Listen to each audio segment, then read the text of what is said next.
Hello, football fans. We're back for another week of the XFL. We're back watching the St. Louis Battlehawks, who were 5-2 against the Las Vegas Vipers, who were 2-5. So we've got a North Divisional matchup today, which should be a tighter one than the records predict.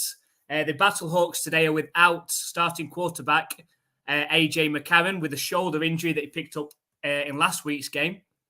The Vipers, of course, beat the Brahmas last week as well, so they'll be looking to go back-to-back wins as well, and looking to get revenge for earlier in the season when the Battlehawks came out on top.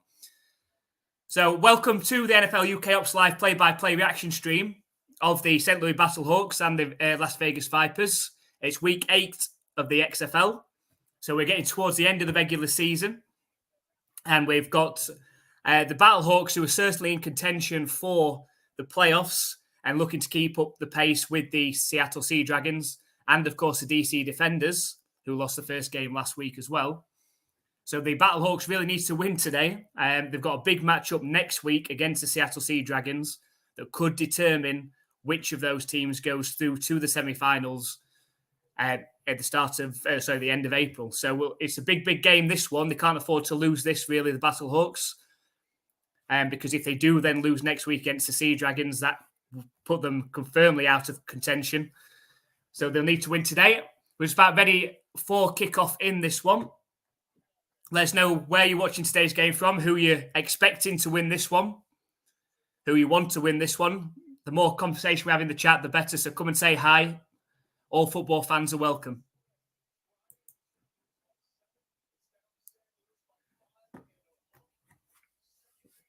So it's going to be the Battlehawks are going to be kicking off first to the Vipers.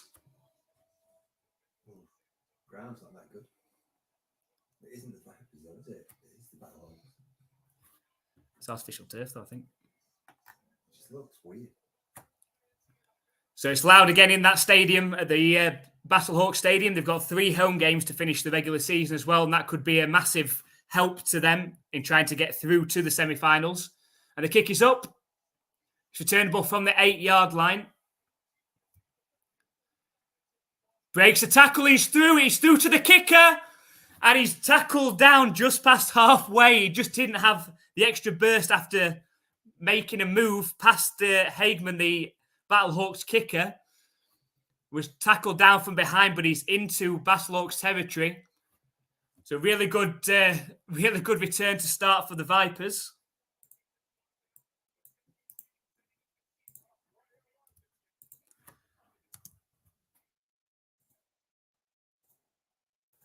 So it's 1st and 10 for the Vipers, just inside Battlehawks territory.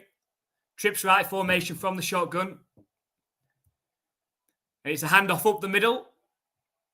Managed to gain 2 yards before being brought down. And it's McClendon that's in at quarterback now. Louis Perez, the starter for the Vipers at the beginning of the season, is now with the Arlington Renegades.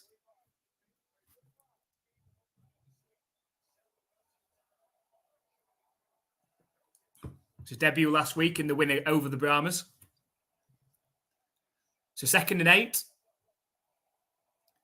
It's a keep from McClendon, who keeps himself and dives forward towards the first down. Looks pretty close. Down by contact.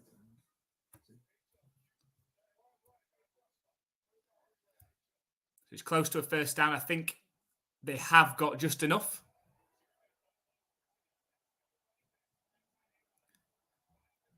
It is 1st and 10. So 1st and 10 from the 38 of the Battlehawks. Snap back to McClendon. It's a handoff up the middle, but it's well stuffed this time by the Battlehawks defensive line for no gain.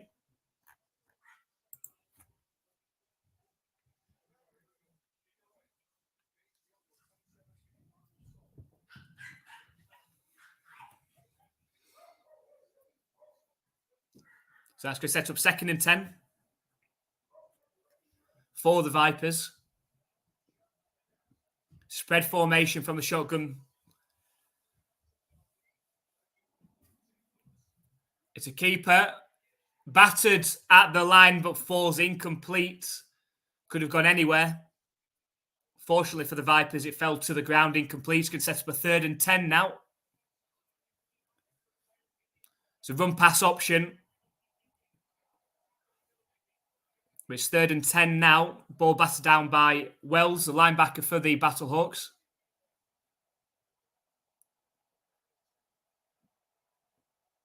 Spread formation from the shotgun again for the Vipers. Snap back to McClendon, looking to pass. Moves out to his right, sets off running. Lowers his shoulder and he looks to be about half a yard short of the line to gain. Lowered his shoulder, took on a couple of tackles, but he's about half a yard short. So a decision to make for the Vipers at this point. They should be in field goal range from here, but perhaps want to put the pressure on the Battlehawks at this point.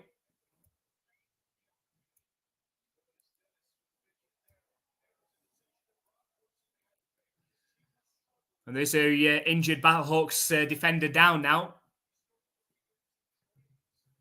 Certainly a willing runner, McClendon.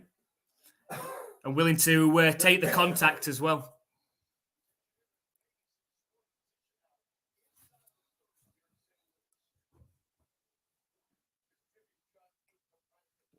So we just stepped away from the game just while we have got that injury. So just say hello to a few people that are in the chat as well. So hello, Eric. Thank you very much for joining us. And Sally, thank you very much. And welcome back to Adam as well. Hope you're well. Let us know what your thoughts are in this game, Adam, as well. And just to let you know about an episode that we released yesterday. So we started a comedy sketch towards the end of the NFL season called the NFL QB Pub. So we decided to do a crossover episode yesterday with the NFL meets the XFL. So make sure you head over to our channel, check that video out. I've got the link to that in the comments as well. So it's only a couple of minutes, but please click that. Let us know what your thoughts are on the QB Pub.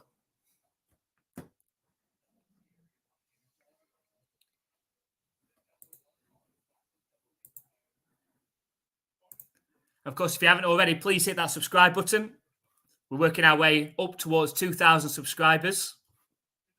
So please make sure you come and hit that subscribe button so you don't miss out on any of our NFL or XFL content or our live streams. We'll keep these live streams going for the rest of the XFL season. Obviously, a huge game next week between the Battlehawks and Sea Dragons. We'll be doing that next Sunday. So make sure you come and join us for that one. And then obviously in the last week, we'll pick a suitable game. Hopefully there'll be a game that has some meaning going into that last week before it is the semi-finals. We will do the live stream of both semi-finals at the end of April. And I believe one's being played on the Saturday and then the other one on the Sunday. And then 2 weeks later, there's a week gap before the championship game, which is on Saturday, the 13th of May. So we'll obviously be doing that one as well. So make sure you come and join us for those live streams of each of those XFL games. And then when we get obviously more back into the NFL and the NFL season starts, we're back on doing the live streams of those as well.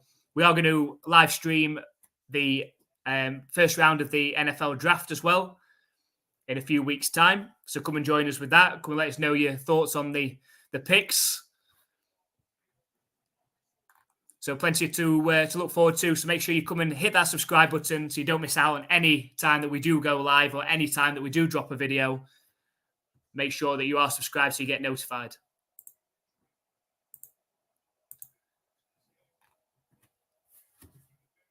So we go with the big decision for the Vipers.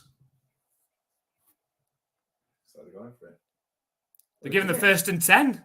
There's no way that was 1st and 10. It's a handoff on 1st and 10. Takes to the right side and tackled down right around the 5-yard line. There's no way, though, that previous play was a first down. He was easy a half a yard short. But there we go. Really good opening drive for the Vipers, set up by that the kickoff return.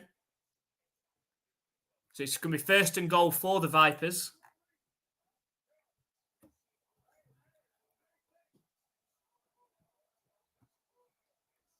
So can they get on the board first?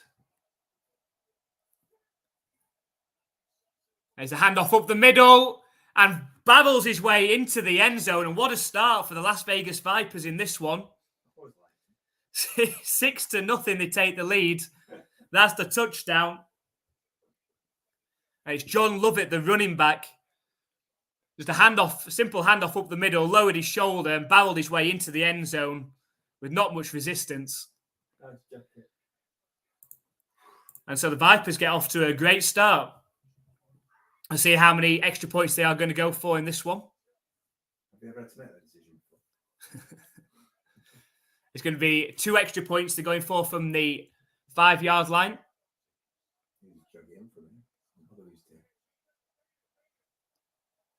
So on the left hash mark, trips right formation now.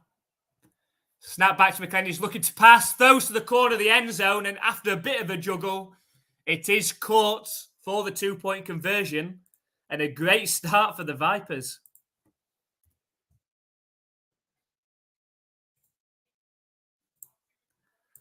So the Vipers take the lead 8-0 over the Battlehawks, and that's sure to quieten down this loud Battlehawks crowd.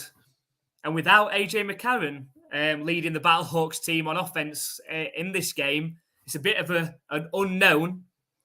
McCarron is leading in the XFL this season with touchdown passes and has looked every bit the NFL veteran that he obviously was. It was revealed a few weeks ago that he actually turned down a $4 million deal to be a backup in the XFL and decided to play for $60,000 instead to play in the XFL just so he could play. And that was for his children. So, admirable decision by AJ McCarron, but he's not played in this one. The kickoff is up. Returnable from the 8-yard line for the Battlehawks. Makes a play and miss, but he's dragged down at the 22-yard line. He was trying to let the blockers set up in front of him. But it didn't happen this time, so it's going to be Nick Tiano that's going to be coming out at quarterback. For the Battlehawks today, making his first XFL start. He did step in for a couple of plays in the last game when McCarron went down injured with that shoulder injury. But McCarron did finish that game. So it's 1st and 10. It's an empty backfield as well for Tiano. Oh, they have motioned Hill back in now. And it is handed off to Hill, who does barrel his way forward, dives forward in the end for 6 yards on the ground. Might be the first time.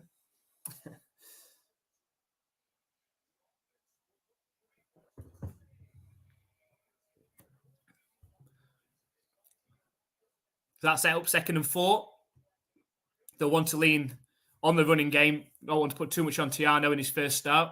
It is an empty backfield, though. So Tiano looking to pass. He does step up and starts running. Makes a few players miss. Nice move inside. Nice juke move. For the first down, gains 10 yards on the ground. Looked like it was a design QB keeper on that one as well. Quick pump fake and then took off running. So we're certainly more athletic than AJ McCarron by the looks of it. So it's going to be a pass play, trying to set up the screen to Hakeem Butler, who's tackled down behind the line of scrimmage. Had absolutely no chance. As soon as he threw the pass out to Hakeem Butler, he was already being tackled. I think they're just trying to obviously get Tiano into rhythm nice and early.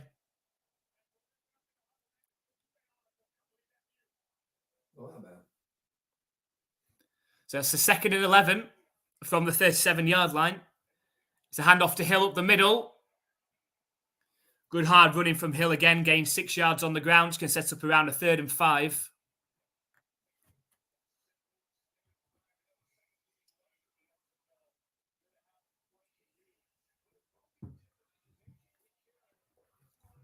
Clock ticking, just under 10 minutes left in this first quarter.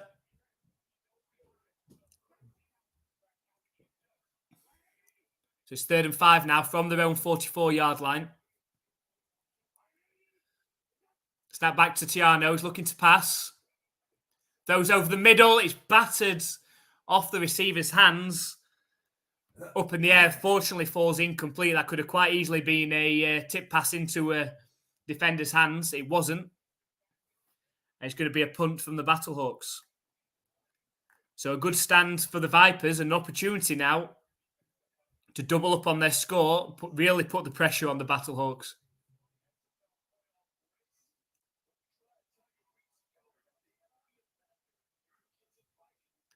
So the punt is up. It's returnable from around the 12-yard line.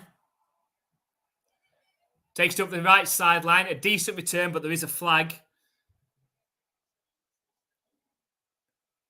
Usually when you get a flag on a return, it's usually against the return team.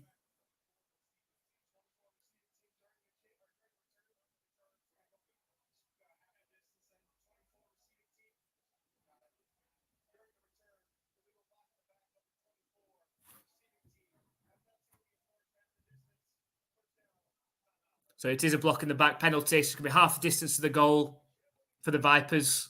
So we're backed up quite deep in their own territory. But if they're able to pull off what they did on the first drive, it'll be tough work for the Battlehawks today. They can't afford to fall too far behind. You know, they had some brilliant comebacks earlier in the season, the Battlehawks, but they haven't got AJ McCarron today. They haven't got a key piece of their starting offense. So they will not want to be getting too far behind. They'll ideally want to control this game, be able to run a lot, make easier, quick decisions on passing plays in order to try and control this game. But if the Vipers are able to go down the field and score again now, it's going to put real pressure on that team, on the Battlehawks team.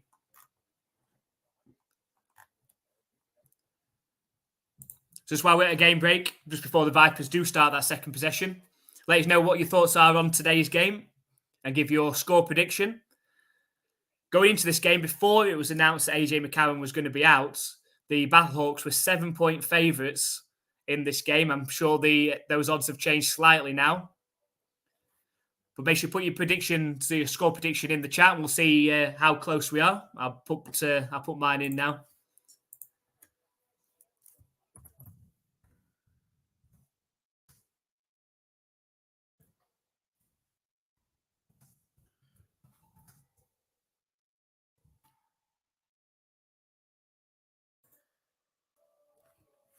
So I've gone for the Battlehawks 22, Vipers 20. I think the Battlehawks still have too much. I think they'll find the rhythm. The defense will stand up. And I think they'll have just too much in the end for the Vipers. But we'll have to wait and see. Obviously, there's been some shock results.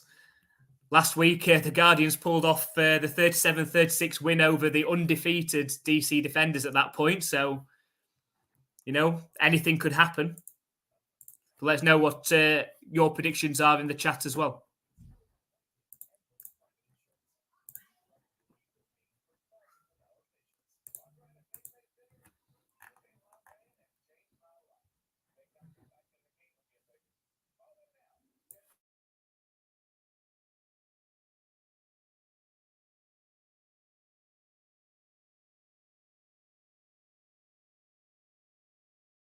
I'm not seeing the chat. I didn't see that Eric had come in, and I've not seen your prediction.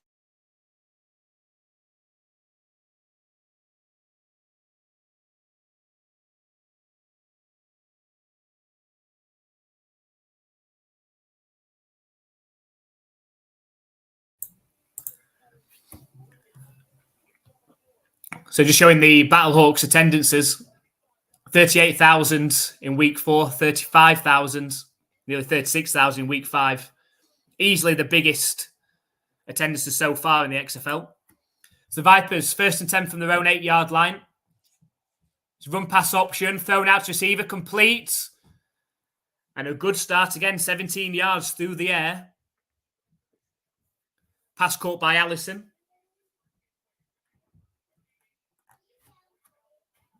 So a good hot start for McClendon and this Vipers offense.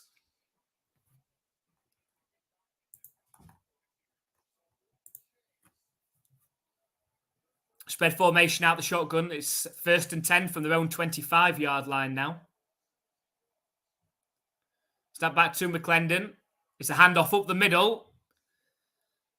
Good running again. 6 yards on the ground.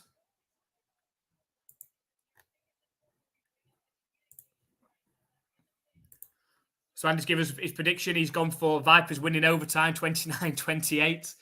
We've not yet had an overtime game yet in the XFL. Will today be the first?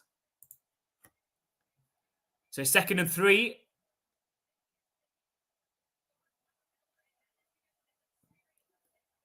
It's a keeper again for McClendon, who sets off running, looking for blocker out in front, and eventually steps out of bounds after gaining 8 yards. It'll be a tough job today for this Battlehawks defense, having to account for the run-pass option, and McClendon, who's already shown today, is a willing runner, and he's willing to take contact as well. Really good start, really positive start for the Vipers in this one.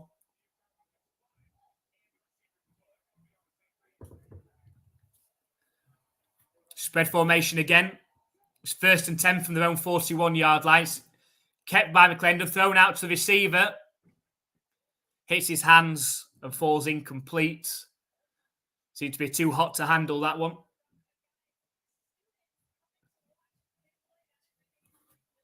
So that's going to set up a 2nd and 10 now for the Vipers.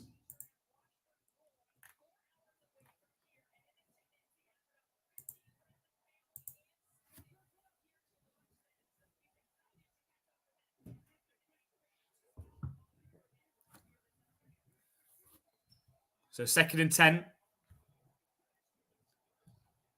Trips left formation this time for the Vipers. McClendon looking to pass. Plenty of time in the pocket. Throws deep down the right sideline. He's got a receiver, but he's just out of reach. The receiver had broken free, but just about a yard too far on the throw. Otherwise, that'd have been a walk-in touchdown. McClendon's shown that he's got the definitely got the arm for it. Looking for the former Steelers wide receiver, Martavis Bryant.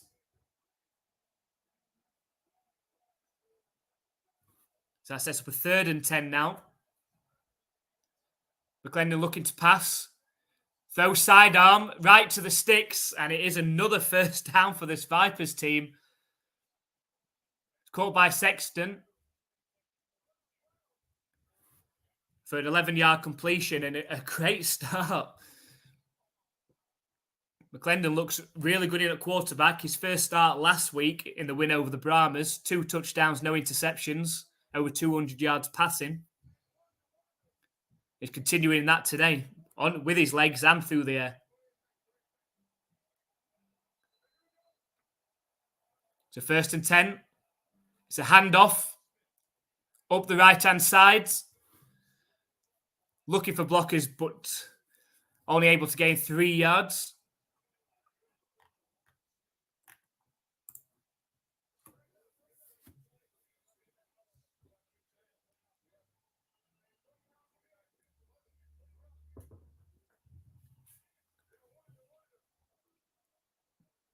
So I can set up a 2nd and 8.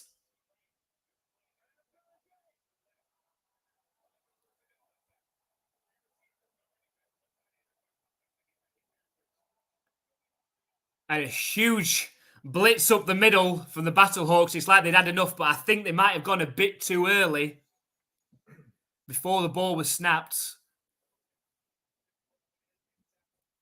They completely sold out then on the blitz. I think they went slightly too early.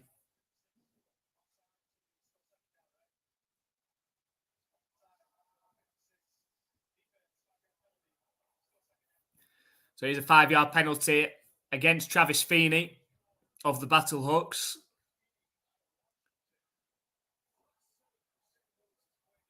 That's going to set up a 2nd and 3 now at the Battlehawks 40-yard line.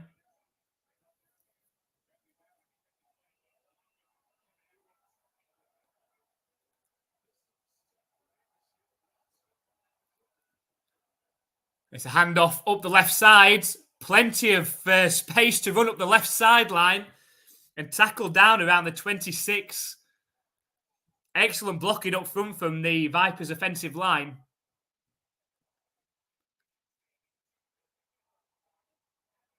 Just be hoping they can keep this going. Looks like they got up to before he got pushed out of bounds around the 27. But the Vipers keep on rolling.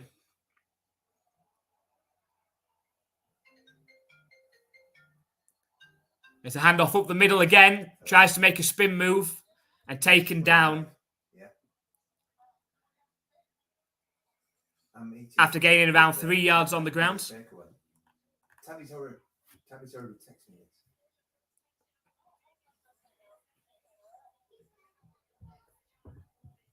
I thought I was. I don't know. I'm pretty sure that we'll have. Me and Tom will be able to take it. I don't know the Beth will. I don't know. So 2nd and 8. You can have whatever. It's a handoff up the middle. Breaks through again, and it's another first down for the Vipers. That's 10 yards through the air. And the Battlehawks just got no answer for this run game at the moment. So the Vipers back into the red zone, looking to add to their 8-0 lead already.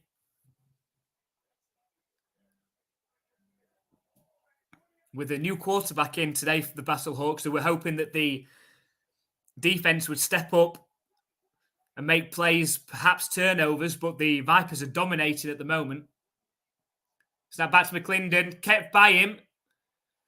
The timing seemed to be a bit off on that one. He kept it himself and had to dive forward just to get back to the line of scrimmage.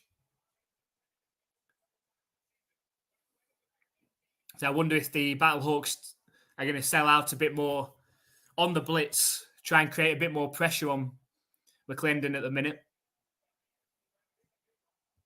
Already 122 total yards in this game, the Vipers, compared to Battlehawks, 1 first down.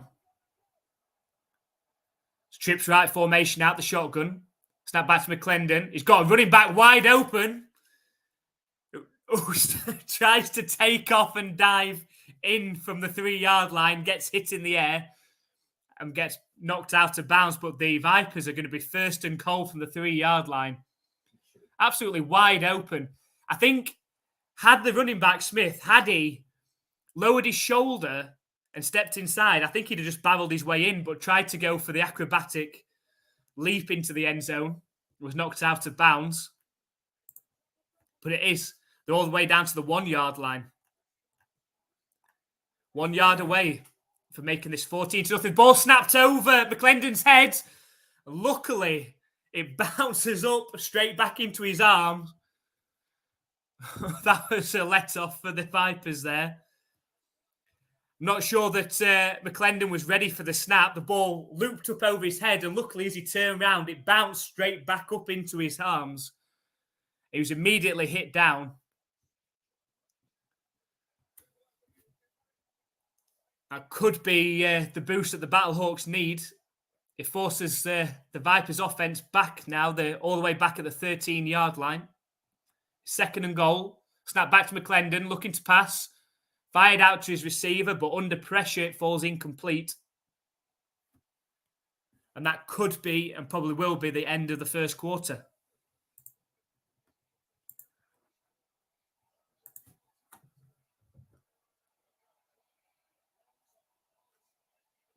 So at the end of the first quarter, the Vipers lead 8-0.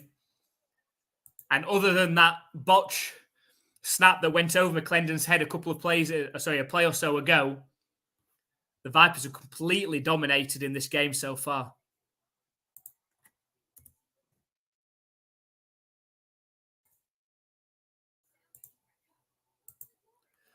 Scored the touchdown on the first possession, the Vipers, after starting in good field position off the kick return.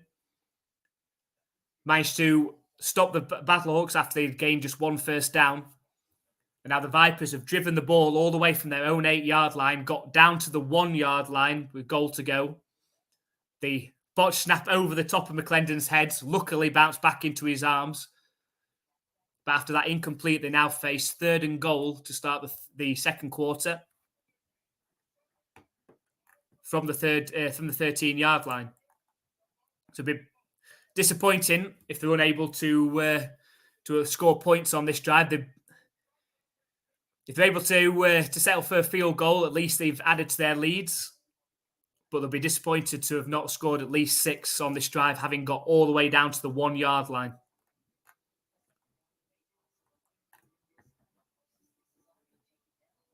So if you are just joining us, welcome to the NFL UK Ops live play-by-play reaction stream of the St. Louis Battlehawks, who are 5-2, and the Las Vegas Vipers, who are 2-5. It's week 8 of the XFL. This is a North divisional matchup between these two teams. Played earlier in the season, the Battlehawks came out on top in that one. But the Vipers, who have started really, really well in this one, are playing against the Battlehawks team who are missing their starting quarterback, AJ McCarron, who's out of this one with a shoulder injury. Obviously deemed to be bad enough to keep him out of this one. They'll be hoping they've got him back for next week against the Seattle Sea Dragons. That could be the deciding matchup as to which of those two teams goes through to the semi-finals. So they'll be hoping they've got him fit for that one. That could have played into the decision to not play him today.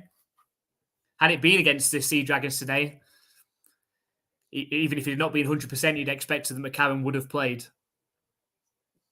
They decided not to risk him, but they've come up against tough opposition so far in the Vipers, being led well by McClendon at quarterback, who started his second XFL game after winning his first one last week against the Brahmas. And started really well in this one, running the ball and passing the ball.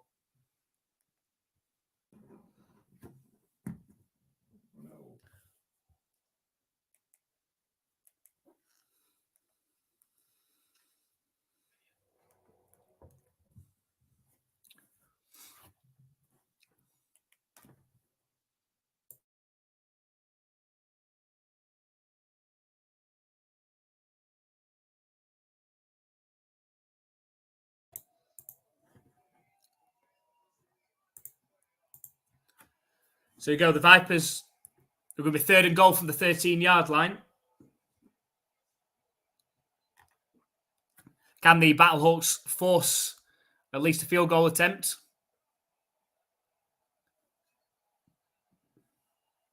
Empty backfield for McClendon. Snap back to him. Hand off on the jet sweep. Tries to make it round the outside and gets down to the 5-yard line. Quite a safe play call from the Vipers there. Seem happy to settle for the field goal attempt. There is a flag, though.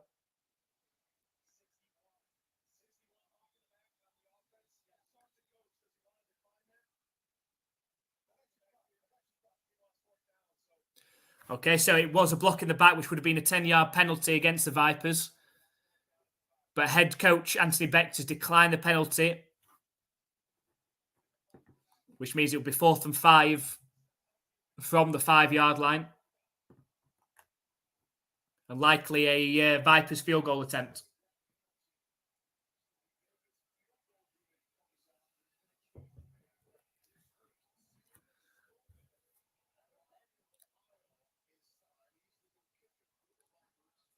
I reckon as soon as he goes through, try and get back to America. Because this is behind a bit. Just Sam Sloman for the field goal attempt.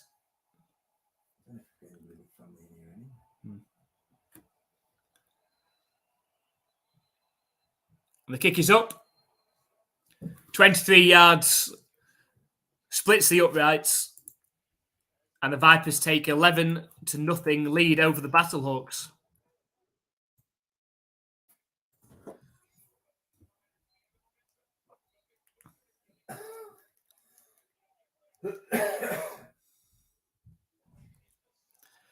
And the kickoff is up. Returnable from the 12-yard line for the Battlehawks.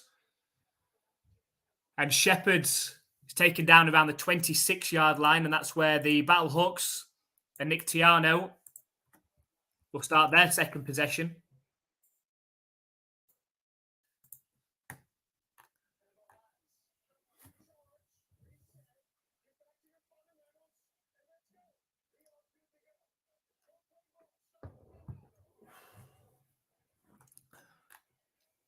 So we're seeing what the Battlehawks could do on their second possession. That first quarter completely dominated in terms of time possession by the Vipers. So first down, it's a throw from Tiano over the middle. Looking for Austin Prohl. It's battered away from his grasp though and falls incomplete. That's going to set up 2nd and 10 now. We're just into the second quarter in this one. Clock around 14-minute mark. The 2nd and 10 for the Battlehawks from their own 27-yard line. It's going to be an empty backfield now for Tiano. Saw a QB draw earlier. Snap back to Tiano. He's looking to pass this time over the middle. He's got a receiver wide open. And he's taken down. It's Aitman. 25-yard gain through the air and takes the ball just inside Vipers territory. Good throw from Tiano. Found Aitman breaking free over the middle. And that's the second first down of the game for the Battlehawks. So snap back to Tiano. It's a handoff up the middle to Hill, who is stuffed immediately at the line. And that's going to set up 2nd down.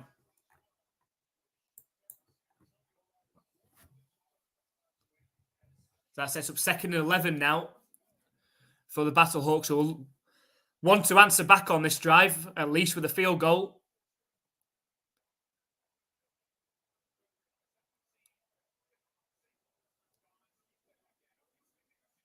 Empty backfield again for Tiano.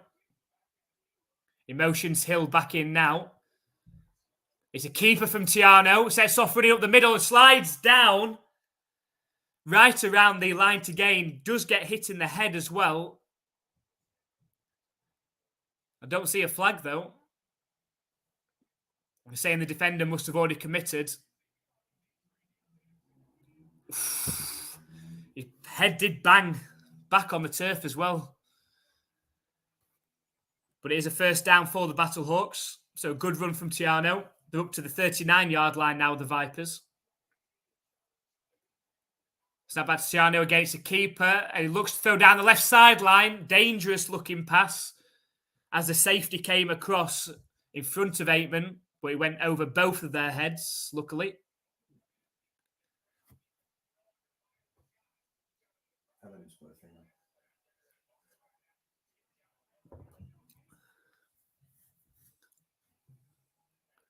So 2nd and 10 now for the Battlehawks. It's an empty backfield again for Tiano. Snap back to Tiano. Throws over the middle. It's caught for 7-yard gains. It's Mitchell Jr. Hi, Adam. Hope you're well. So we've got a prediction of a 24-21 to the Battlehawks. They're going to need to do something on defense, Adam, if they're going to stop this Vegas offense who have started red hot today. So hopefully they can come up with some answers. It's 3rd and 3 for the Battlehawks now. Trips right formation out the shotgun.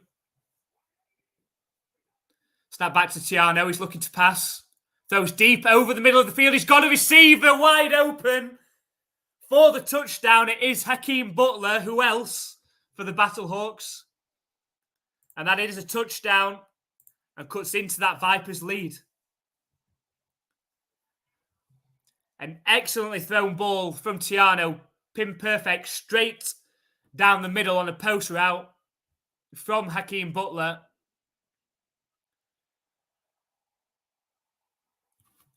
Completely split the cover 2. And an easy catch for Hakeem Butler. And the Battlehawks are going to go for 2.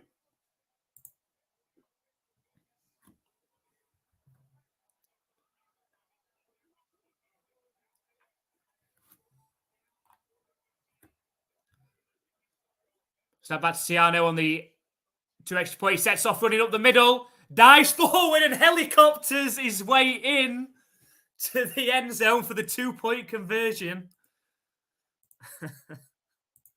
He committed once he started running. Tried to dive forward. As he dived forward, got hit in the air, helicoptered, but did land in the end zone. We've got a Battlehawks touchdown and 2-point conversion. Got to admire his commitments on the run there. Both quarterbacks have shown they're willing to take contact in this game. And what a great start.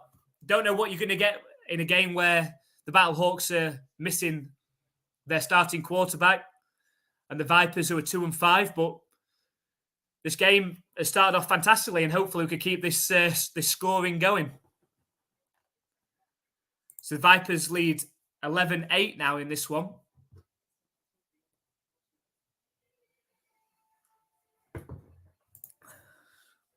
Yeah, and as I said, hopefully they can find the strides on defense now, the Battlehawks. It's obviously coming from a Battlehawks fan perspective.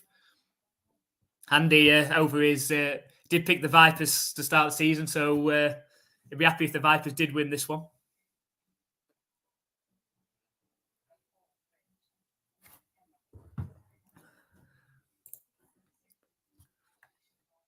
So we'll see if the Battlehawks do have an answer for this Vipers offense on the next drive. McClendon's looked really good at quarterback so far, throwing the ball and running the ball. He's put the St. Louis defense in a real bind as to whether to commit on the run or the pass. They're running the run-pass option really well so far, so be interested to see if the Battlehawks do try and put a bit more pressure. They tried an all-out blitz earlier, which was almost timed to perfection. Just went a little too early. I expect they're going to try and put a bit more pressure now, try and commit on the run and make McClendon beat you with his arm. But we'll see if McClendon's up to that task. He has been so far.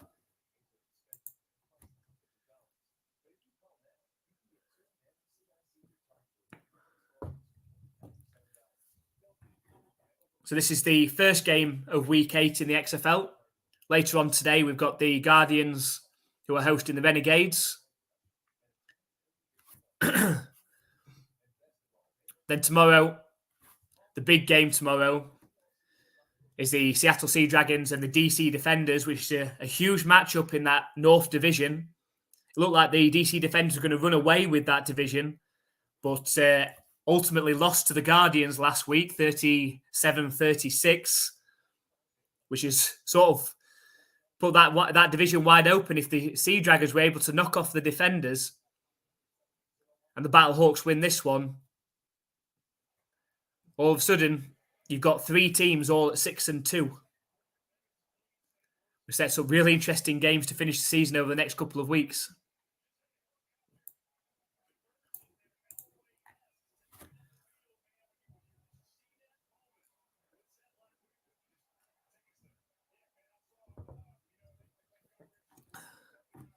So Battlehawks ready to kick it back off to the Vipers.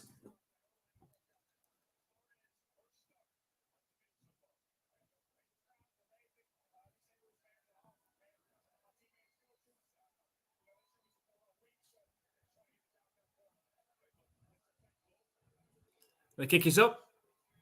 It's returnable from the 13-yard line for the Vipers. Finds a break down the right sideline. And a solid return again for the Vipers. There is a flag, though. That usually means the ball's coming back.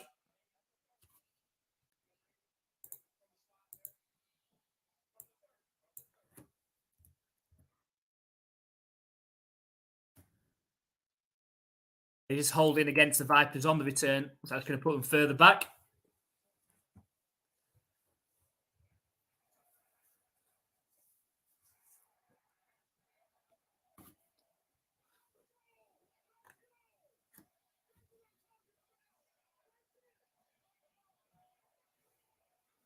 So 1st and 10 for the Vipers. And this their 3rd possession of the game. Scored on both of their opening 2 possessions so far. It's 1st and 10 from their own 20. Snap back to McClendon, fired out to the receiver, Sexton, setting up the screen. Pushed out of bounds after gaining 6 yards through the air.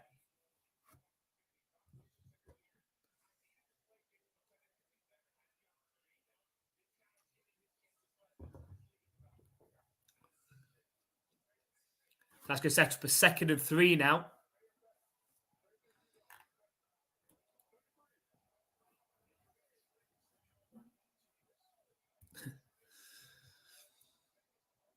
Trips right formation out of the shotgun for McClendon.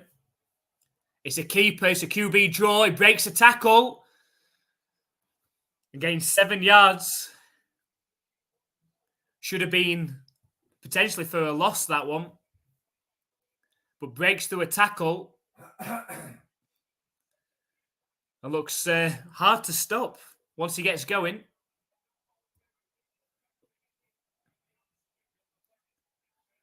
Both quarterbacks in this one look desperate to win it, so it should be entertaining all the way through to the end of this game. 1st and 10, back in the shotgun, Trips right. It's a handoff up the middle this time, looking for blocking. Does get the blocking. Lows his shoulder at the end and eventually stopped after gaining 9 yards. Good hard running again.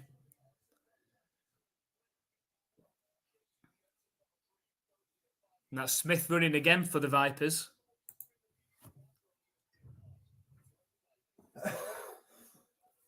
So it's very difficult to stop both Smith and McClendon for the Battlehawks so far.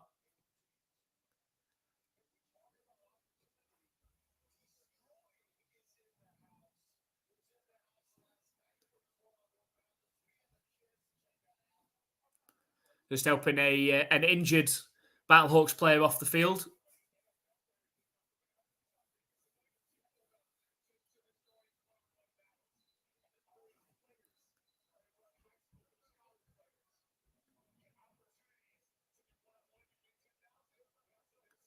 So we've got 2nd and 1 now for the Vipers.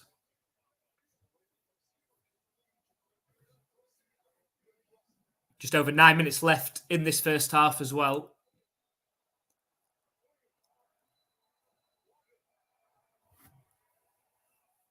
So Trips left formation now. Snap back to McClendon, fired out to Smith, the running back. Goes past the 1st down marker. Ends up gaining 7 yards. Still seem to have an answer for that combination. Whether it's McClendon or Smith running the ball. Or Smith catching the ball out the backfield. The Battlehawks don't have a lot of answers at the minute.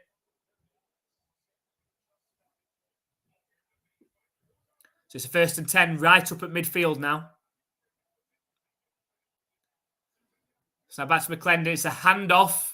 A sweep right. Again, a good run. It's 6 yards. Giving up way too many ground yards, the Battlehawks, in this game so far, and allowing the Vipers to completely dominate time of possession.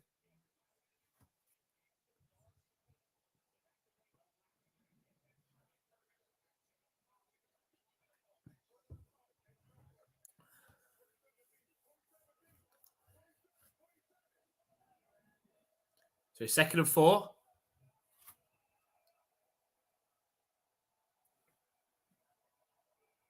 So back to McClendon. It's a handoff up the middle. Finds a gap, and again, 6 yards on the ground, as easy as you like.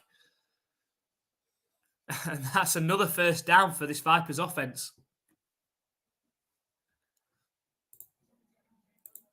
As Andy said, Vipers still getting used to playing on pitch with full turf coverage. They seem to like playing on this one so far. Running the ball really, really well. McClendon's not having to do much with his arms so far. They're running the ball that well. It's 1st and 10 at the 36-yard line of the Battlehawks. It's a handoff. No, it's not. It's a fake. Fired out to receiver. He managed to stiff arm a Battlehawks defender and gained 3 yards before stepping out of bounds.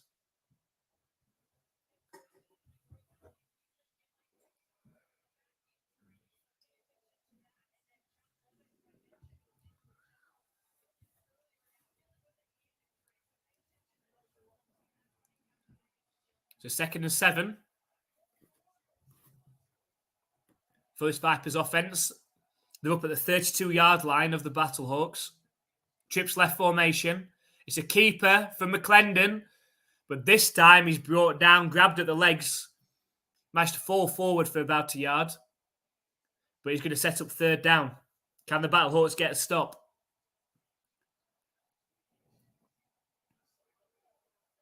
Again, the drives that the Vipers have been on is completely running the clock. Under 6.5 minutes left in this first half now. The Battlehawks have only had the ball twice. So 3rd and 5. Trips left formation from the shotgun. McClendon stands in, fires in. It's an interception at the 20-yard line. It's returnable. Before being taken down at the 40. It's Hill with the interception, steps in front of the receiver. And that's the turnover and just what the Battlehawks defense needed. Not the same, I'm sure.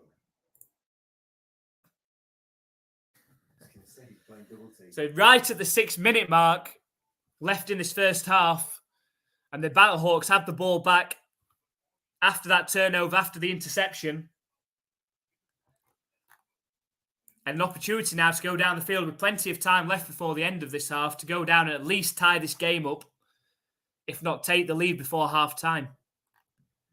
First poor pass that McClendon's thrown in this game, and perhaps first poor pass he's thrown in his 2 starts in the XFL.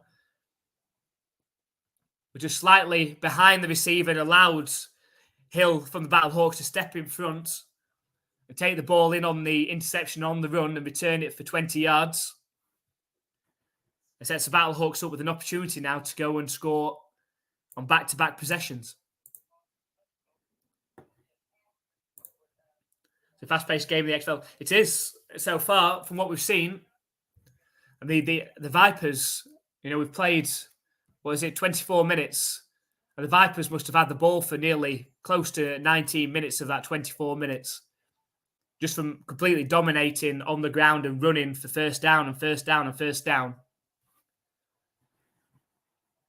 But that turnover could be costly. It gives the Battlehawks a way back in now. Giano had the nice connection with Hakeem Butler for the long touchdown pass on the last possession. Shown that he's able to throw the ball in there, put it in there with touch. We'll see what he's got on this next possession for the Battlehawks.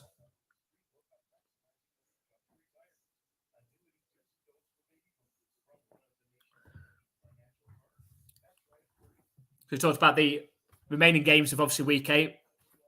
The Guardians hosting the Renegades, and the big game tomorrow, the Defenders and the Sea Dragons. And the other game, obviously, tomorrow as well, you've got the Brahmas and the Roughnecks. The Roughnecks looking to get back to winning ways after starting the season 4-0. Have managed to slip to 4-3 now on a 3-game losing streak after looking the best team in the XFL. I'm not sure if Brandon Silvers is back and healthy for that one, but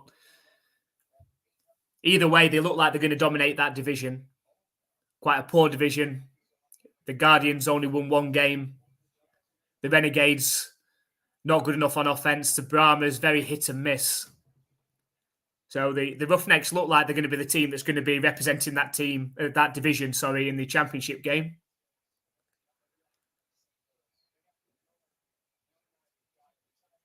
But a much stronger division on the other side between the Battlehawks, Defenders and Sea Dragons. Only 2 of those, of course, can go through to the playoffs.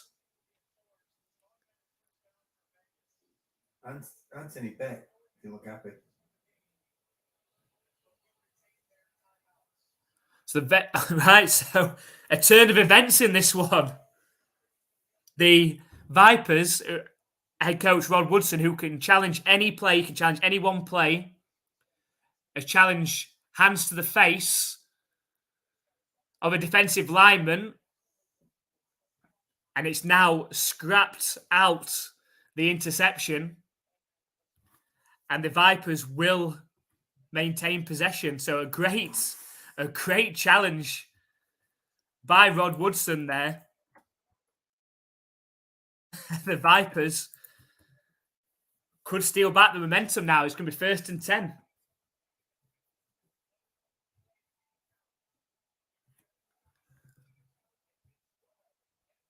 So 6 minutes left in the first half. It's 1st and 10 for the Vipers. And the energy that the crowd had after that interception has been zapped away.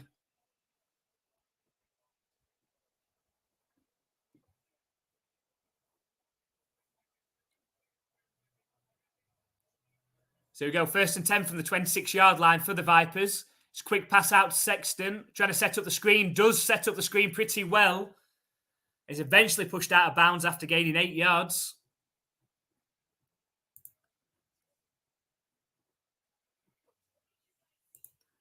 We've got to go for Vipers from Seth. Thank you very much for joining us, Seth. Let us know what you predict today's score is going to be. Should be a close one. You've got to be impressed with what you've seen so far from this Vipers offense, especially after obviously negating the turnover. But McClendon and Smith running the ball look brilliant. 2nd and 2 from the 18-yard line now. It is a handoff to Smith. I've just jinxed him because he's stopped behind the line. He's going to set up a 3rd down and short now.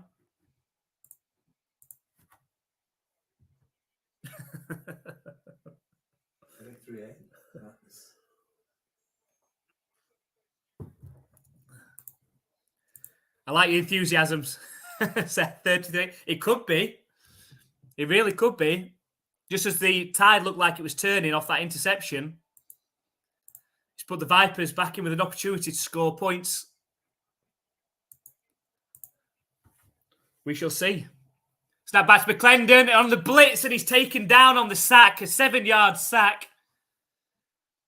So the Battlehawks send the heavy blitz onto McClendon this time. A couple of players burst through. He's taken down on the 7-yard sack. It's going to have to be a field goal attempt now for the Vipers. 2 players burst through. First player through, unable to bring McClendon down, but Wells followed him up. So we've got the Vipers field goal attempt. It's a 43-yard field goal attempt. And it's missed. Oh, what a change. What a change. What a change of momentum this could be. How back and forth it has been now. The interception, which looked like it had turned the tables right back towards the Battlehawks, was wiped off of the challenge, off the hands to the face penalty. And now that sack pushing the Vipers further back, making that field goal attempt even harder. It's now hit wide right. And the Battlehawks do have the ball back with the score still 11-8. 1st and 10 from their own 33. Fired in from Tiano. It's into Hakeem Butler for around 6 or 7 yards through the air.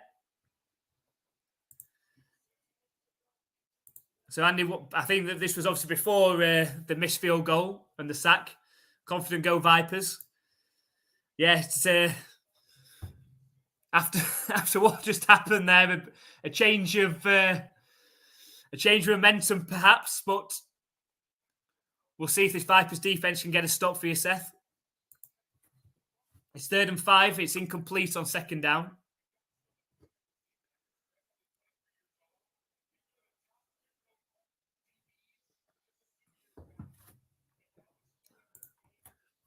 So 3rd and 5 for the Battlehawks.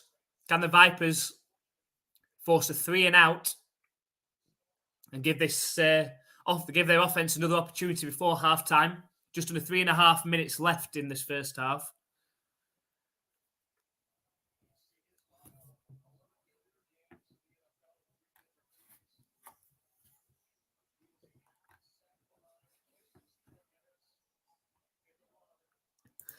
As Andy said, us Vipers fans have to have a sense of humour.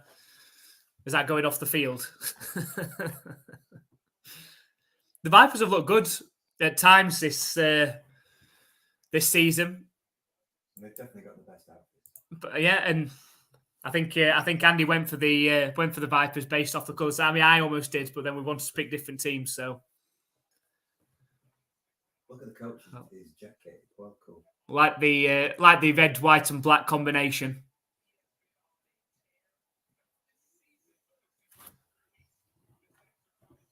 But as it was, Andy went with the Vipers and I went with the Battlehawks. So we'll see who comes out on top in today's game. It's 3rd and 5 now.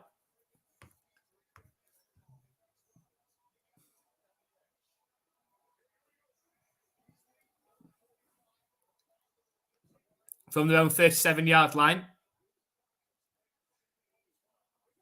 Snap back to Tiano. He's looking to pass. Fires it out to the right sideline. It looks like it is caught by Aitman for the first down. 8-yard reception. And it's first down, Battlehawks. Yeah, we did well then.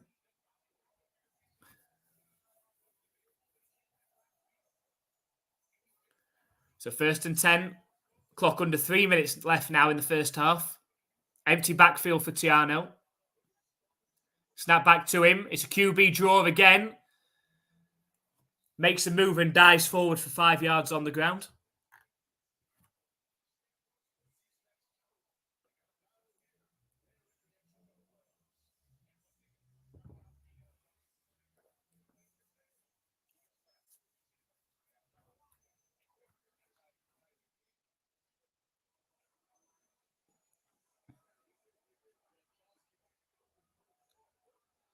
So 2nd and 5, just inside Vipers territory.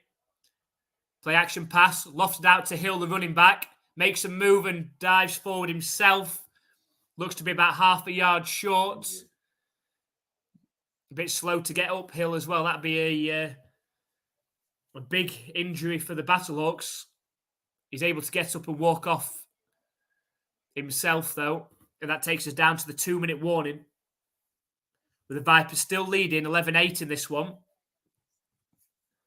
Battlehawks have worked into Vipers territory and are going to face a 3rd and 1 when we come back after the 2-minute warning. Looking to see if they can at least tie this game up before half-time. We've had a really entertaining game so far. Vipers, who have completely dominated time of possession, run the ball extremely well in this one.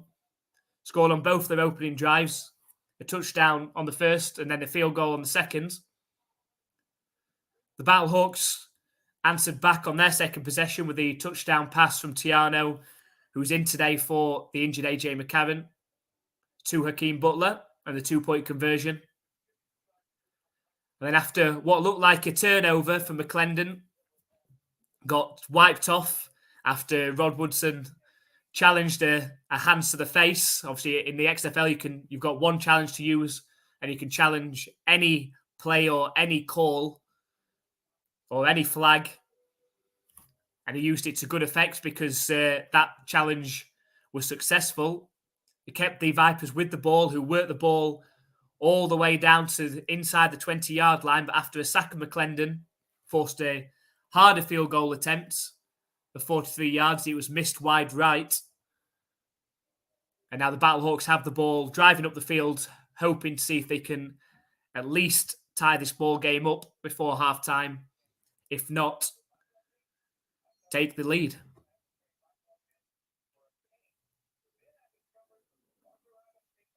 So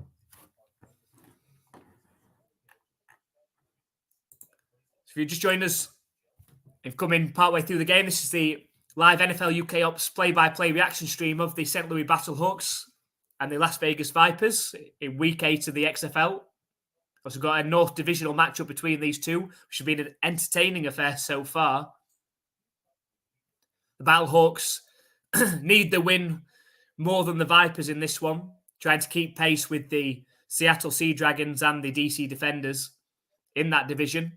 There's a possibility, as mentioned earlier, that if the Battlehawks win today and the Sea Dragons beat the DC Defenders tomorrow, all three teams will be at 6-2. Now, the DC Defenders did beat the Battlehawks on both occasions, so would hold the advantage over the Battlehawks if it was to go to a tie-break. The Battlehawks play the Seattle Sea Dragons next week in what could be a crucial game as well. So here we go. It's 3rd and 1 from the 42-yard line of the Vipers. Tiano passes it short. It is complete for a first down and more. It eventually pushed out of bounds. Durant pushed out of bounds around the 30-yard line. So already the Battlehawks are certainly in field goal range. The kicker Hageman kicked a 59-yarder last week.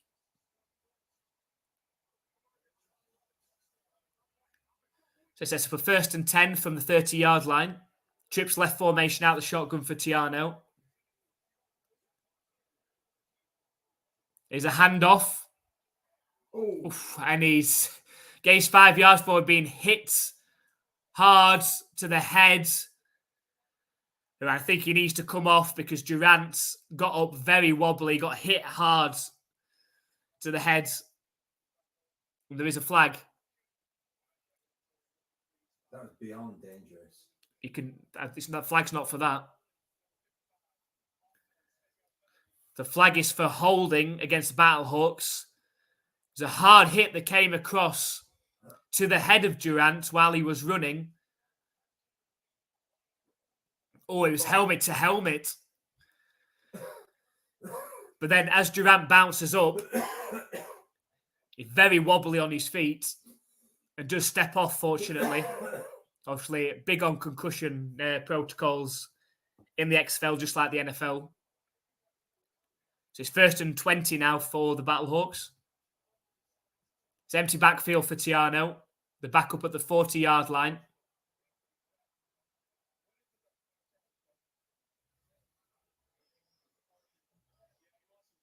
Yeah, I think you've got to challenge it. You can't, though. So Anthony Becks wants them to take a look at this helmet to helmet while Durant was running, but he's a runner, so you can't have helmet to helmet when you're running.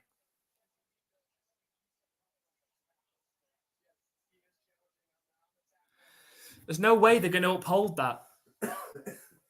If you're running with the ball and the player comes across and loads his shoulder and there happens to be helmet to helmet contact, there's no way that can be a flag.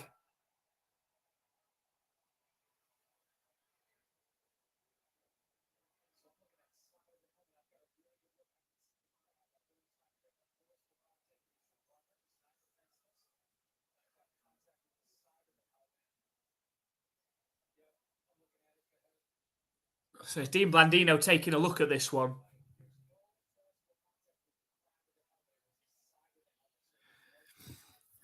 Yeah, as Dean Blandino saying, it's side of the helmet. As he comes across, he lowers his shoulder and hits the side of his helmet. It is a hard hit, helmet to helmet, but you can't take away that play from football.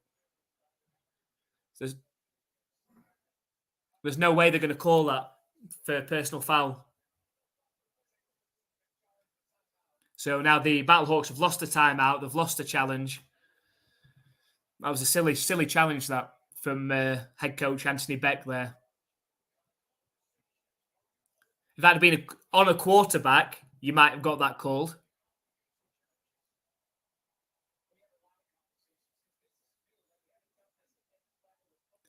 So it's 1st and 20 for the Battlehawks from the 40-yard line. It's empty backfield. Snap back to Tiano. Fired over the middle. It's complete. And gains 16 yards out of that 20 yards straight back. And the clock ticking right around the minute and a half left of the first half.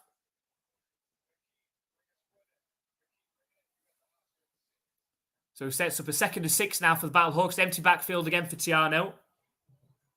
Looking to pass, fires over the middle to Prohl. Breaks a tackle and dives forward for the first down. There is a flag, though. We'll see what this flag is.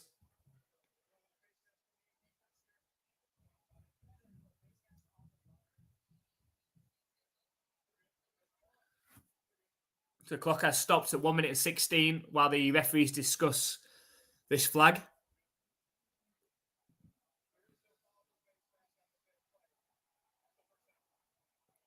So there's no flag. It was picked up.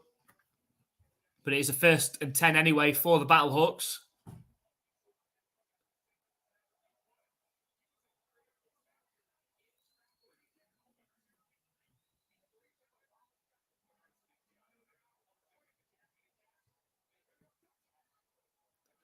So trips right formation out the shotgun. 1st and 10 from the 19-yard line. Snap back to Tiano. Looking end zone. Fires it. It's intercepted in the end zone. Returnable down the left sideline. And eventually tackled down. Ill-advised throw from Tiano there. Tried to force one in. Looked like at least double coverage. Could have even been triple coverage.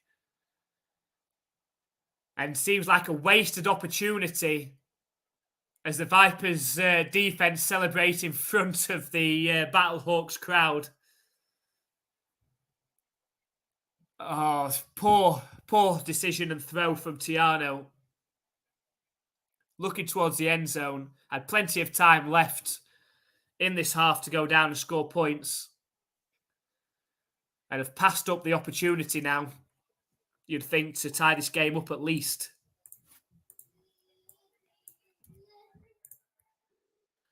The Vipers take over from their own 23-yard line after that interception and return. Back to McClendon, fires it in for his first down, and more. Spins out of a tackle. He's going down the left sideline. And after spinning out of a tackle, it's Martavius Bryant. Breaks into Battlehawks territory. Could the Vipers add on to their lead before halftime? So, Eric, thank you very much for joining us. It's been a really good game so far. Of course, our team, the Battlehawks, against Andy's team, the Vipers, who has openly admitted supporting the Vipers in this one as well. Really entertaining game so far. So 1st and 10 for the Vipers from the 38-yard line of the Battlehawks. Oh, and it should have been intercepted. It hits the fingertips of the Battlehawks cornerback as he dives. Fortunately, falls incomplete. Well read. Dives in front of the Vipers receiver. Unable to bring it in, though. So that sets up a 2nd and 10. At the 38-yard line of the Battlehawks.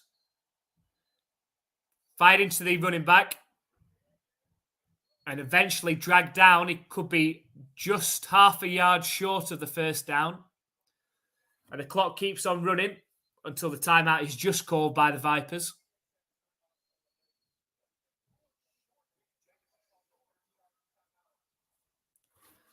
So the Vipers have called their first timeout. 27 seconds left.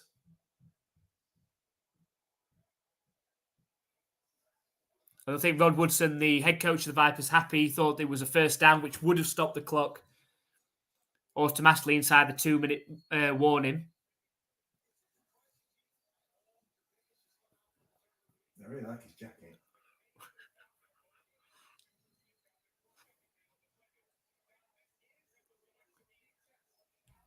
So just showing a replay of it. Oh, I think it was a first down. Well, Woodson was right to be annoyed.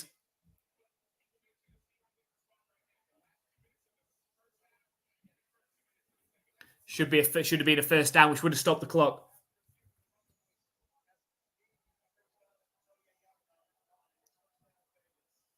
Oh, they have given the first down. Isn't that like a challenge? He's just on there, really. Anything inside 2-minute warning can be challenged by the booth anyway. Right.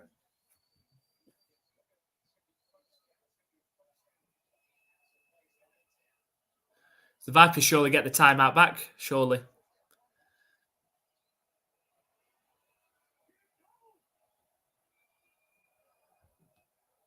So they have given the first down. With 28 seconds left.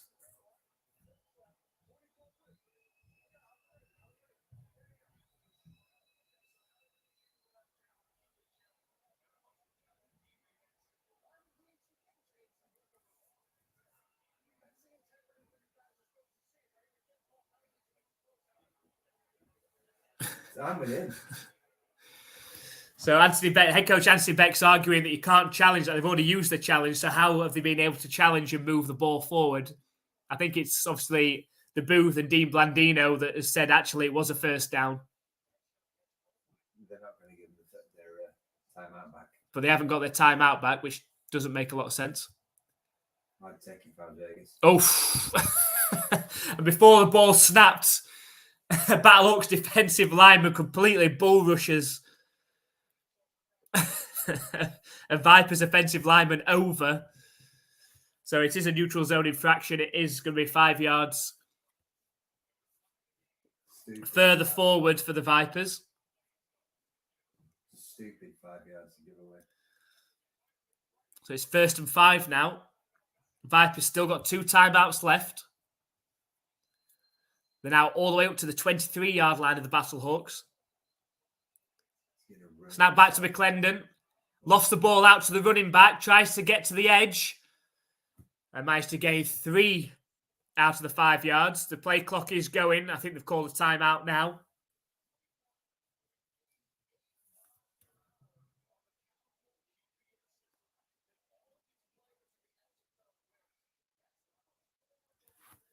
So that takes us down to 20 seconds left. The Vipers have 1 timeout remaining. It's 2nd and 3.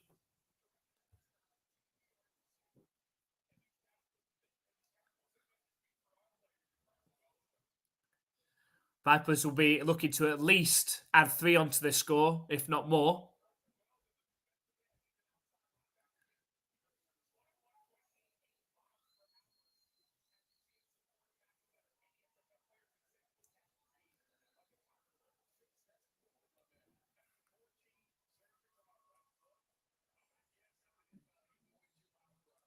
So 2nd and 3 for this Vipers team.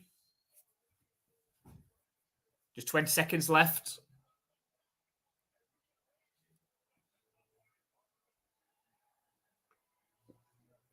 And they're right on the 20-yard line of the Battlehawks. To be about a 37-yard field goal attempt from here. Trips right formation from the shotgun for McClendon. Looking to pass. Lofts towards a receiver, and the cornerback was stood there waiting for it. Fortunately for McClendon, it went over his head. Incomplete. It's going to set up a 3rd down now. 3rd and 2. 15 seconds left.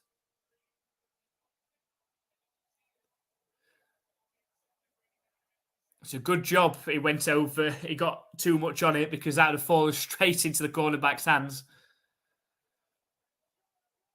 It's a 3rd and 2. Play clock's down at 4. Snap back to McClendon, looking to pass. They send a heavy blitz. Looking from Atavius Bryant. Tries to bring it in one-handed, unable to do so. It's incomplete. That's going to set up 4th and 2. And likely a field goal attempt. It'll be about a 37-yard field goal attempt. Try and make this a 14-8 scoreline before halftime. The Slowman, who was good on an earlier field goal for 23 yards, missed a 43-yarder, wide right. This one's 38. He does kick it through, but I think the timeout came in from the Battlehawks just before.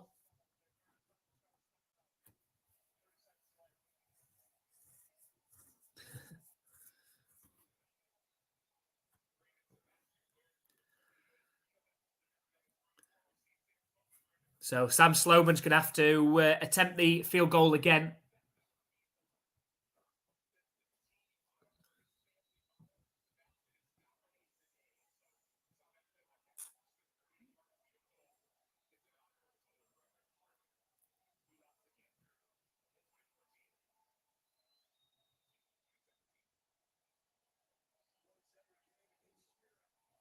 So here we go. So 4th and 2.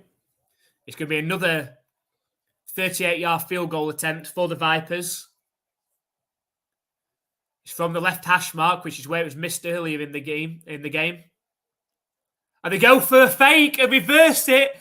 Loft towards the end zone. It's not got enough on it. What were the Vipers doing? It was a drawn-up, scripted trick play that looked doomed from the start. The Battlehawks were all over it. And as the receiver comes round, trying to loft it towards the end zone, gets nowhere near enough on it. And the Vipers have just thrown away 3 points. What would have made it a touchdown game. And there's 5 seconds left before half-time. What a strange decision after they've just seen Sloman kick it through from that range. What a crazy decision.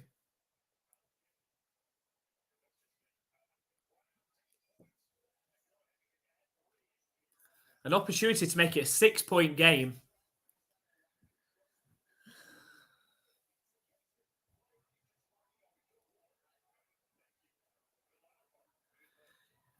As the commentators have just said, if you wanted to go for it there anyway, why not just go for it with your offense out there? The chance of pulling off a 28 yards fake for the touchdown was very slim. But that's what the Vipers tried to pull off unsuccessfully. As Eric said, good for you, Andy. Hopefully you'll be disappointed at the end of the game. Hopefully you will be. Well, if the Vipers keep on making dumb decisions like that in this game, keeping the Battlehawks in it, what a crazy decision. They've just seen Sloman kick it from there.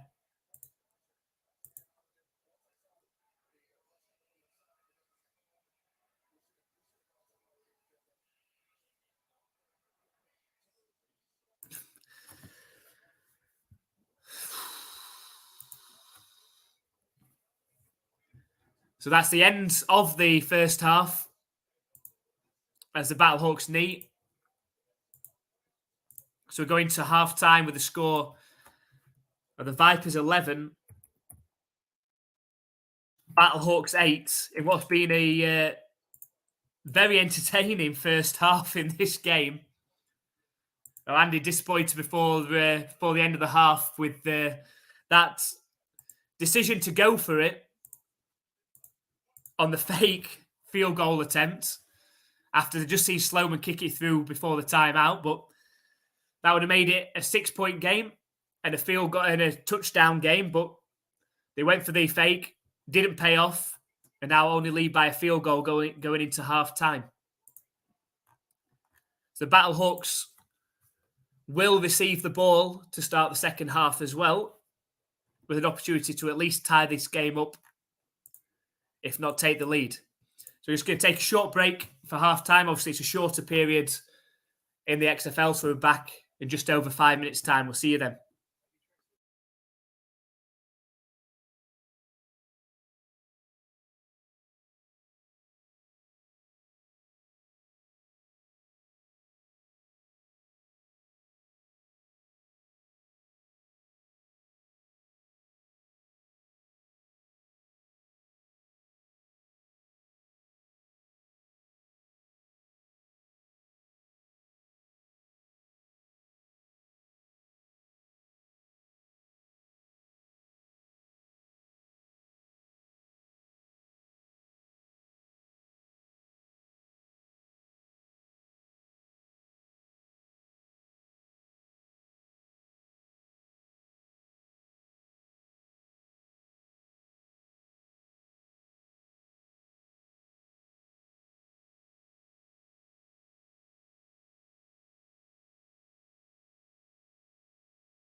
So we're back for the second half of the Battlehawks versus the Vipers.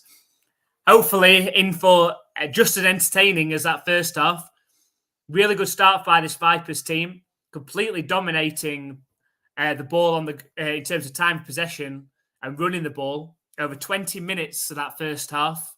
But after a few late slip-ups, do only lead this game 11-8 over the Battlehawks. McClendon in his second start for the Vipers after winning his first last week against the Brahmas has looked very good running and throwing the ball. And then Tiano stepping in for AJ McCarron in this game for his first XFL start. Again, a willing runner, willing to drop his shoulder into tackles and take contact. Just had the mistake at the end there for the Battlehawks, throwing the interception, cost the interception into the end zone with just over 50 seconds left of the half as well. It didn't need to do it. Fortunately for the Battlehawks, the Vipers decided to one-up them and make a complete mess of what had been a successful 38-yard field goal attempt before a timeout had been called. Then decided to go for a trick play. Tried to score a 28-yard touchdown on a trick play, which completely messed up. And so lead 11-8 still in this game. And the Vipers kick it off. Returnable from the 12-yard line off the bounce. It's Shepherd taken down right around the 25-yard line. There is a flag as well.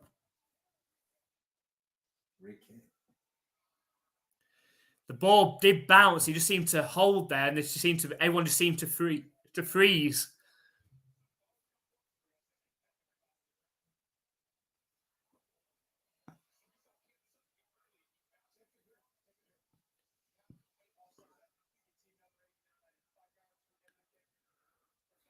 So it's 5 yards offside from the kicking team. Obviously went a bit too early. It's because of the bounce. The bounce completely, because obviously the players on special teams can't move until the kick returner has picked the ball up. That took a couple of bounces. It's very hard to stop yourself from going. But the Battlehawks will start from their own 30. Snap back to Tiano. Oof. Looking for Lee Haskins. It hits his hands, falls incomplete, and then he takes a hard hit anyway. I wish he'd caught that now. Took the punishment.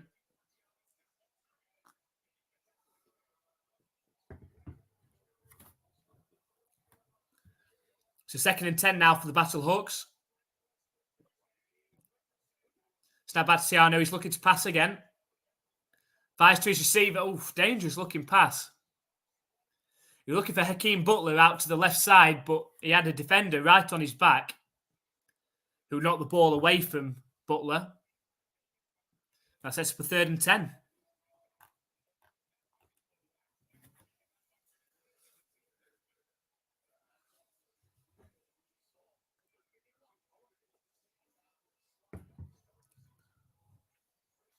Empty backfield for Tiano on 3rd and 10.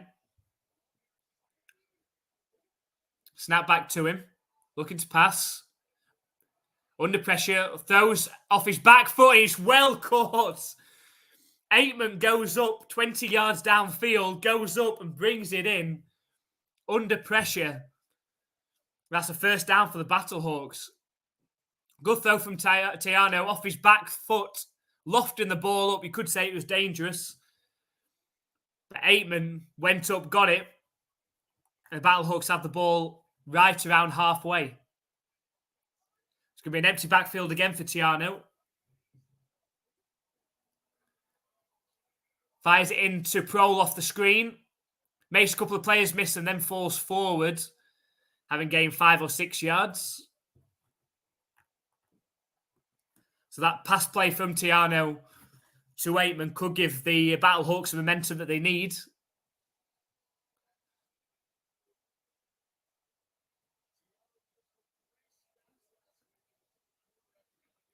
So 2nd and 5.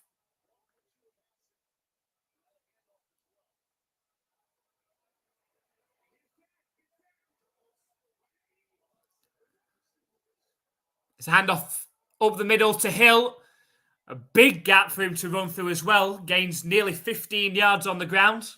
And a first down again for the Battlehawks. A great start for them.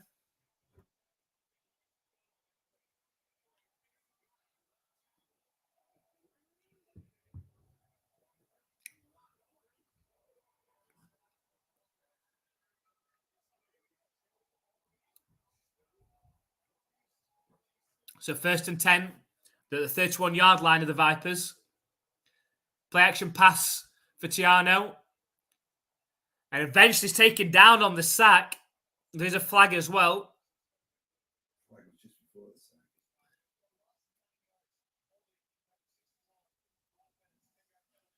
And it was holding against the offense, which is accepted. So they take the 10-yard penalty.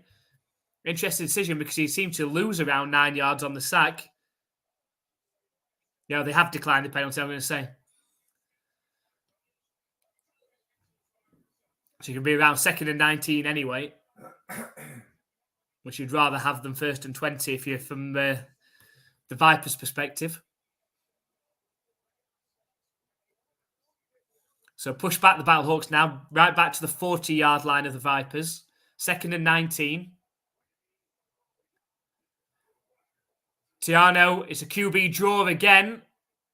Looking to gain some yards back. It looks like he's gained around 7 or 8 yards. Try and make it, even though it's still going to be 3rd and long, try and make it a bit more manageable. And the Battlehawks just trying to work it safer into field goal range, perhaps. It's 3rd and 11 from the 32-yard line.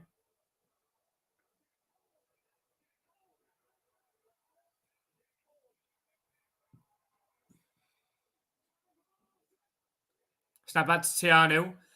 Sets off running. And eventually pushed out of bounds after gaining around 3 yards on the ground. Sets for 4th down. It's likely going to be a field goal attempt for Hageman, who's got more than enough leg to kick this. It's down to accuracy. Or unless the Battlehawks want to do something stupid like the Vipers did and try a 40-yard fake field goal attempt.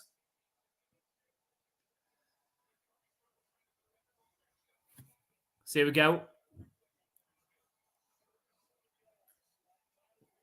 It's 47 yards from the left hash for Hageman.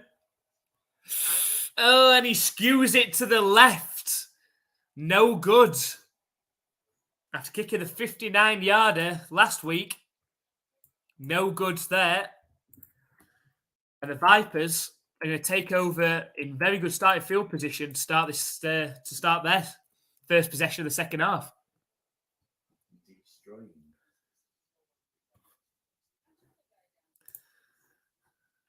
Yeah, so let's hope no fake. Maybe they should have gone for the fake, Adam, after that kick. Yeah, that's what I was thinking as well. But yeah, well, this game is still very much in the balance between these two. Entertaining as well. Only 11-8, but both teams have shown they've got offense. Both teams have shown a bit on defense. And both teams have shown that they can make poor decisions and give up penalties, give up turnovers as well. So we'll see.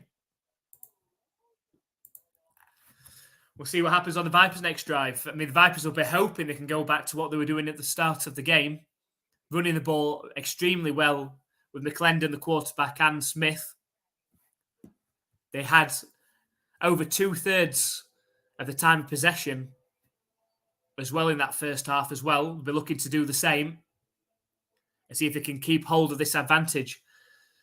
How much will that come back to haunt them, though, that the field goal that they should have had, which would have made it 14-8, and going for the fake right before halftime and keeping it to 11-8. Something to keep monitoring throughout this game as to how close this game does finish and whether that 3 points could have made the difference. So just to run through our score predictions that we did before, as we just got into the start of this game, rather. So I went for a Battlehawks 22, Vipers 20 scoreline. Andy went for the Vipers win in overtime of 29-28. So he's going for a prediction of the first XFL game to go to overtime. Not had one yet. Adam, sort of on the same lines of me, thinking of a close Battlehawks win of 24-21. We have Seth in the chat as well, a Vipers fan, went for 33-8, which is definitely still a possibility, 33-8 to the Vipers. Still a possibility with the scoreline we've got at the moment. So we'll have to wait and see.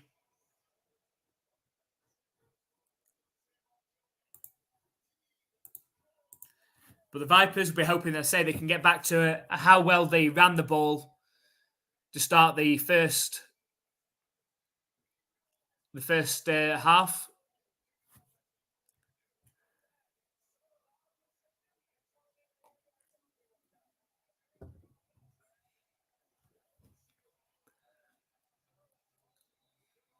So it's 1st and 10 for the Vipers. Decent starting field position from their own 37-yard line. Step back to McClendon. It's a handoff. Sweep left. Pushed out of bounds after gaining 3 yards.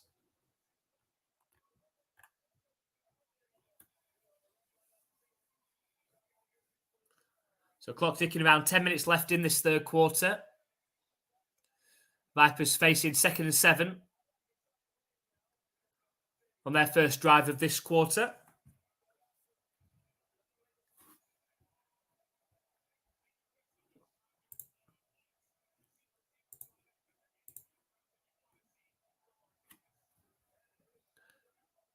So 2nd and 7, spread formation. It's a handoff up the middle. Again, good blocking from this Vipers offensive line. And it is a first down. Must have gained at least 10 on the ground there.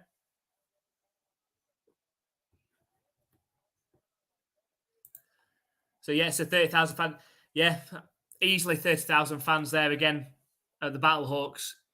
I know head coach Anthony Beck was talking about if they can fill all the bottom tiers, then they will open the top tiers. I know that's what they're aiming for.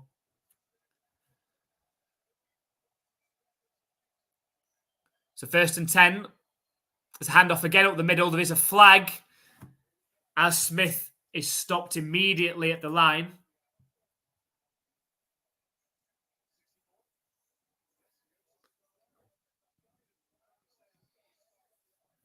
It's a false start against the Vipers. That's going to push them further back, 5 yards.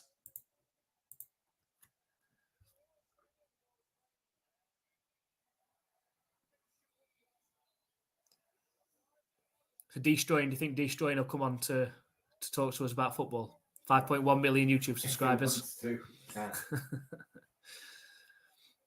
We'll reach out to Destroying after this game. I feel like I need to look at his channels to see what it says. There's a handoff up the middle to Smith. Breaks a couple of tackles. Eventually lowers his shoulder. Another good run from Smith. Has got close to a first down. I think Cardinals used to be saying Rams.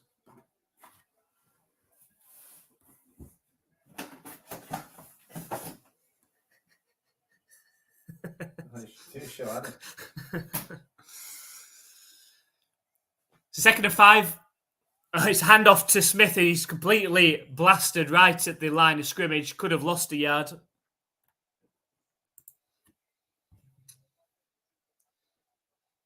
That should make it 3rd down.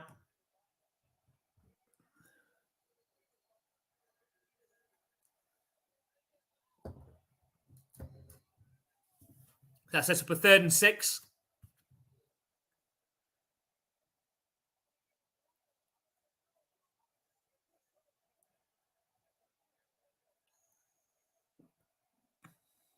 Trips left formation out the shotgun. Play clock is right down. Sure, that's a delay of game. Has to be. Or was a timeout called? No, the flag is thrown. They have called the timeout just in time, the Vipers. Big play coming up, this one. So Adam said St. Louis needs an NFL team. Obviously, they had the Rams for a short period of time after they came from LA, and obviously now they've gone back to LA. But I have got, when I saw the Patriots play the Rams at London, just undo the flag. So there we've got the St. Louis Rams there. Luckily, it was a game that the Patriots absolutely dominated. I think it finished 35-7. I think the Patriots beat the Rams 35-7 that day, I think. I've seen them twice now, the Patriots at Wembley, and they beat the Rams. I think it was 35-7. I think they beat the Buccaneers 42-7 or something like that. So I'd be fortunate. I don't think if I saw the Patriots next time, Wembley, I don't think it'd be that score. But there's obviously a huge fan base in St. Louis, so you never know. They could move a team there, or they could expand. I know they're definitely talking, obviously, about expanding the NFL. We were talking about it again on the Pat McAfee show again this week about the potential to expand the NFL rather than moving a team. They expected to expand it to 36 teams to start with. I think he was talking to Mike Florio, actually, about it. To expand it to 36 teams, having 2 teams based in the UK and at least one based in Germany as well, and having the European division. And then how they were talking about it was having the European teams, when they were playing away, obviously, against the American teams, of making sure that those games, when they were doing the schedule, is that they could stay out there for 3 weeks at a time or something like that to make it easier in terms of traveling and schedule and things like that, and traveling time. Does it all depend on the 4-hour play? Yeah, so I mean, a big issue that they were talking about as well was about would players from America want to come and live over in the UK for a long period of time, which obviously, if in the season, would they want to come and live? Because obviously you're going to have training camp and all those things as well. Are they going to come and live over in the UK for 6 months at a time? You know, it's a big ask, or go and live in Germany for 6 months at a time. No, it is a big ask. There's definitely the fan base over here and in Europe, but we'll have to see. So a 3rd and 6 now for the Vipers. They're on the 43-yard line of the Battlehawks. And now trips left formation out the shotgun. It's now back to McClendon. Lofted pass. Incomplete, out of reach of his intended target. It'll be 4th and 6 and likely going to be a Vipers punt. This first punt in the game. No.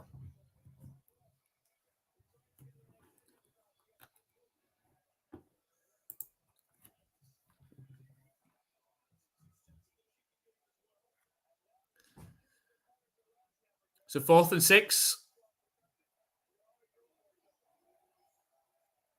And the punt is up. And it bounces into the end zone. That's going to be costly. That's going to be a penalty against the Vipers. That's why it's always risky punting from there. It's almost worth false starting on purpose to push yourself a bit further back to allow yourself a bit more advantage on the punt. That's going to be a costly penalty. It's going to give the Battlehawks a better starting field position. Much tougher job for the XFL punters and the NFL punters. But the Battlehawks now will start from their own 35-yard line.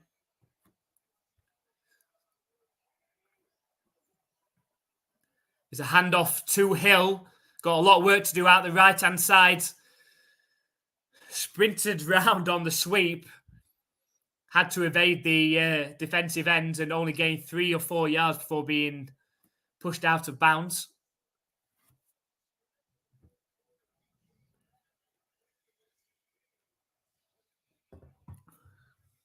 There's just under 6.5 minutes left in this third quarter still.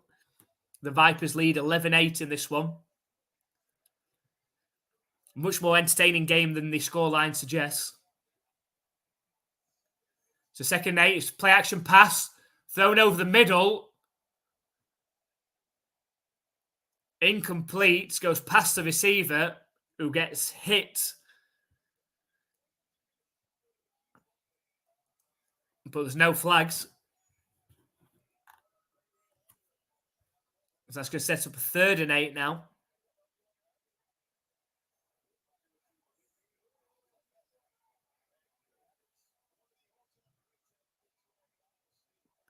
So 3rd and 8 for this Battlehawks team. On their own 37-yard line. Snap back to Tiano. Looking to pass. Fires deep down the left sideline. He's got a receiver but overthrows him and leads him out of bounds. Looking for the dangerous return man, Shepherd. But he falls incomplete and it's going to be back-to-back punts.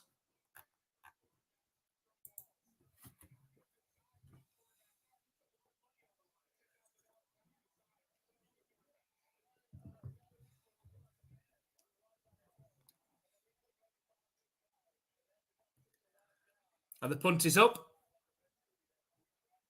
Returnable from the 25-yard line. Eventually brought down around the 31. So 6-yard return for the Vipers.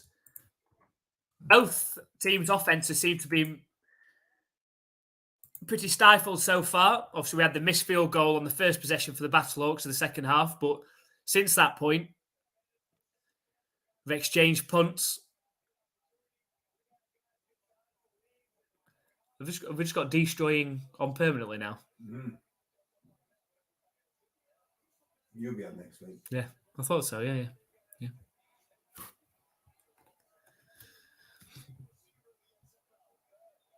What is he? I think he might have some sort of gambling thing. What is he? He was asking how he picks quarterbacks. So his hand is that fantasy. It's a handoff up the middle. Gains around 4 yards for the Vipers.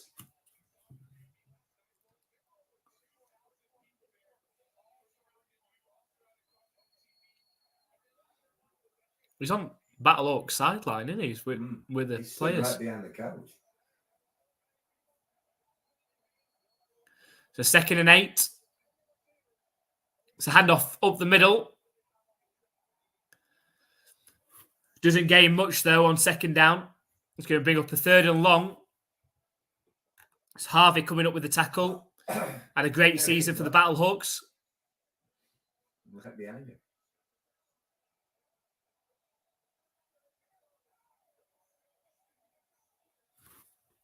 So 3rd and 6 for the Vipers.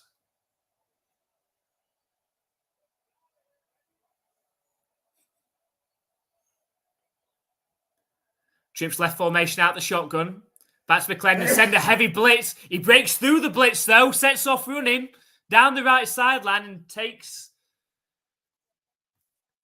the Battlehawks. So he takes the Vipers, into Battlehawks territory.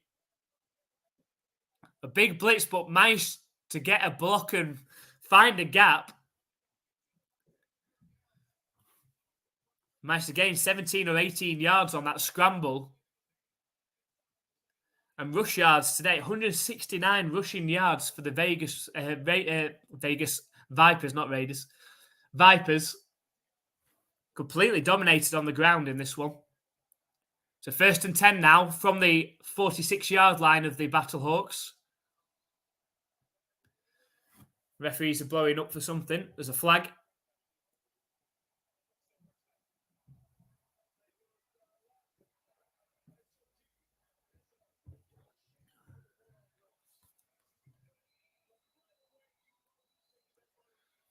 See what penalty we're for then? Is it delay a game, maybe? Might be in delay a game. Too busy interviewing. Destroying. It's a 1st and 15 now, right up at half of the halfway line for the Vipers. It's a handoff to Smith. Again, breaks a couple of contacts.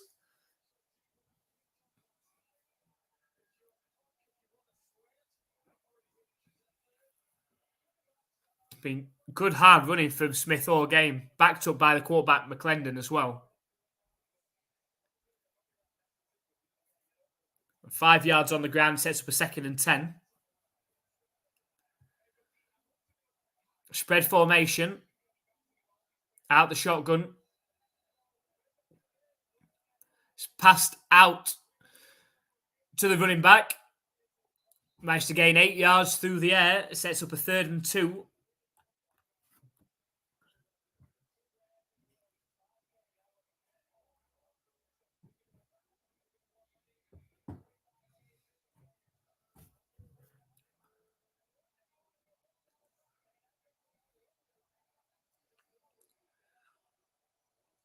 It's a 3rd and 2. Under 2 minutes left in this quarter now as well. Empty backfield for McClendon. The blitz up the middle is a QB keeper. And it's going to be very close. Very, very close. I think they have given a 1st down, though. They have. It's a 1st down for the Vipers. So they spread everybody out wide, try and create the space. McClendon kept it on the QB draw. On the description on his YouTube channel, it says, "Subscribe or you suck." And that's all it says. Well, once you get that big, you can write what you want, can't you? Apparently, it says that I haven't watched the video. It's the Rock asking to play in the XFL. Oh, is he that video? There's a video that went massive, and it's titled "The Rock asked me to play in the XFL." Yeah. So it's handoff to Smith, but there is a holding penalty against the Vipers, going to push them 10 yards further back.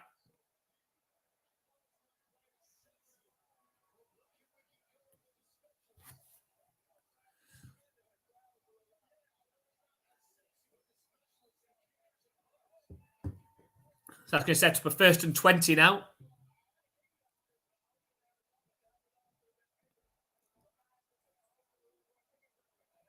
So 1st and 20 from the Battlehawks 45-yard line. Could be the last play before the end of this quarter. It's battered down at the line, though. Trying to set up a wide receiver screen. It's Feeney, again, being a big player this season for the Battlehawks on defense. I say the game clock is running down. I imagine they're going to let this run all the way down to the end of the 3rd quarter. They are. He's already taken his helmet off, McClendon. So we've gone scoreless in the 3rd quarter, but plenty has happened. And it seems it's gone pretty quickly, actually, the 3rd quarter. But still, the Vipers lead this one 11-8 over the St. Louis Battlehawks.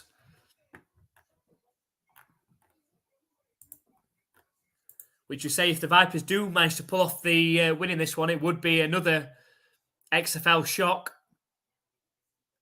Not quite rivaling the the Guardians, who had not won a game last week when they knocked off the undefeated DC Defenders 37-36. But this would still be a big win for the Vipers, who really, in that North Division, haven't got a chance at getting through to the playoffs now. Even if they won out the rest of the games, they'd finish 5-5, that wouldn't be enough.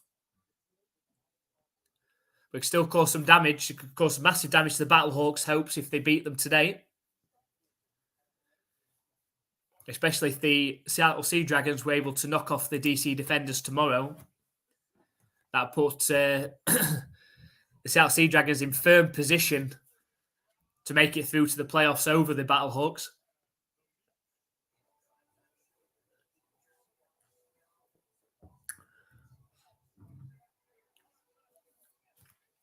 It will be interesting. I don't know the exact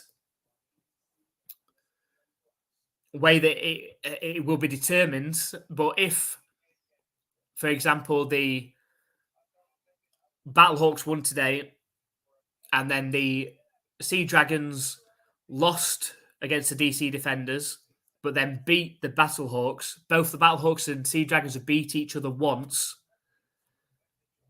but could end up finishing with the same record of 7-3. I don't know which team then will go through to the semi-finals.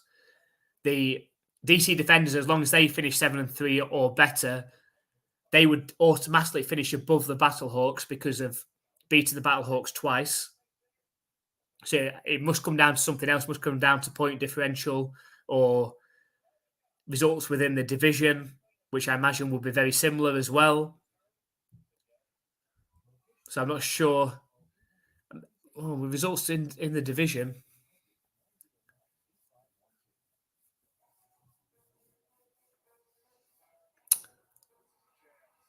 Yeah, I'm not sure. Not sure how that comes down. Might be points. I mean, at the moment, obviously they're the same record, the Battlehawks and the Sea Dragons, but the Battlehawks in the standings are above the Sea Dragons at the moment. Well, that's obviously down to the fact that the Battlehawks have beaten the Sea Dragons. But it'll be a great game next week, so make sure you join us for that one. It's next Sunday. So at 3 p.m. Eastern Time, 8 o'clock our time in the UK. So 2nd and 20 for the Vipers. From the Battlehawks 45-yard line. Snap back to McClendon, looking to pass, got time in the pocket. Fires out to Smith,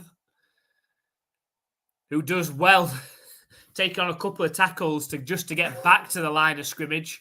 It's going to set up a 3rd and 20 now.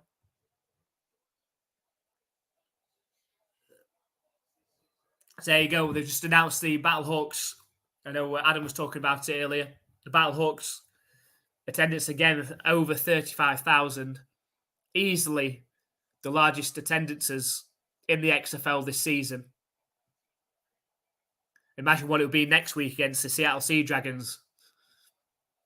Imagine it'll be getting up even higher. McClendon under pressure. The ball's lofted up in the air. It's intercepted off of the bobble. And the Battlehawks have the ball.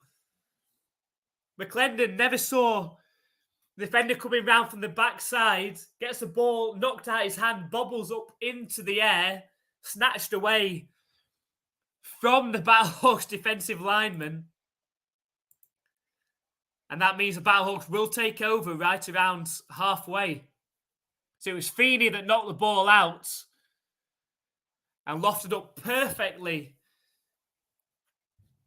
into the arms. Got to see who it was. Can't see who it was.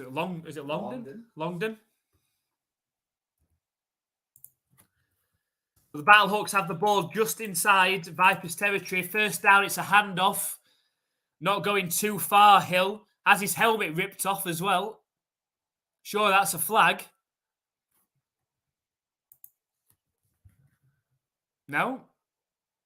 No flag for that.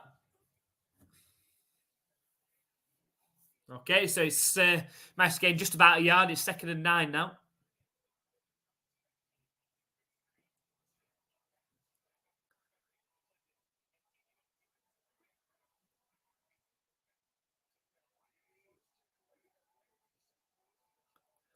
Tiano turned the wrong way. Fired it into Shepherd, though, and it has done enough for a first down. He's got enough. Tiano looked like it was going to be a play-action pass to Hill, but he actually turned the wrong way himself. Hill was over the other side. Still managed to fire it into Shepherd for the first down, though. Maybe they want to watch Killer Goats. Can you imagine? Well, I'm not suggesting it. No. So 1st and 10 from the 39-yard line. Play-action pass. Fired in to Pro. It's battered up in the air. Hell? What was that? It seemed to hit Prohl and then lofted right back up in the air back towards Tiano. Luckily for the Battlehawks, it fell incomplete. So it hits the arm of the defender, actually, the Vipers. Fortunately for the Battlehawks, incomplete. It's 2nd and 10 now. Snap back to Tiano. He's looking to pass this time. Plenty of time. Lost it deep down the left sideline. It's intercepted again. Didn't get enough on the pass. Another poor decision, you have to say, from Tiano. He had his team driving. Only had to work it into field goal range in order to tie this game up. Goes for the risky pass down the left sideline. Had he got more on it, you'd be saying that, well, it's a perfect throw and a touchdown. He didn't get enough on it. And the safety came back to say thank you very much on the catch in the end zone. And so both teams trade turnovers, and the Vipers, who still have a 3-point advantage, have the ball back. Did anybody call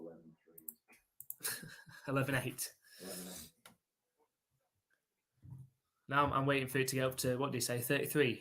33-11? I thought it said 39. Was it 30? Oh, no, 33. It was 33-8, wasn't it? I thought it was 39. No, 33-8.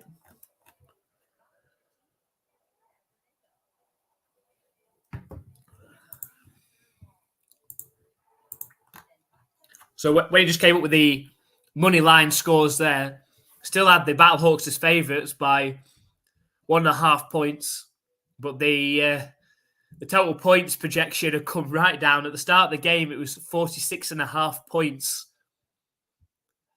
Now it'll come all the way down to 30 points. I think it's going to come down a little bit further now. You see this game, the way that it's going at the moment, finishing something like 14-11. See what the Vipers come out with on their next possession. But we've not had a lot of productivity on offense from either team in the second half. And a couple of turnovers now. A few punts. And the Battlehawks obviously missed the field goal to start the second half as well. But if you're head coach Anthony Becht and the offensive coordinator Battlehawks, you've got to be having a conversation with Tiano and say, come on, mate, you've got to make better decisions. Just had to work it into field goal range at least to try and tie this game up. Went for it all down the left sideline into the end zone. Didn't get enough on the throw. The safety tracked it well, backing up, and caught it comfortably on his own into the end zone. And now the Vipers take over. You see this game going right down to the wire.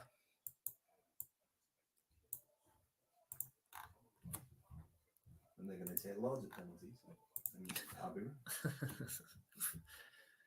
I don't think it'd be right. It might not be right on the score, but it could be right in overtime in this one.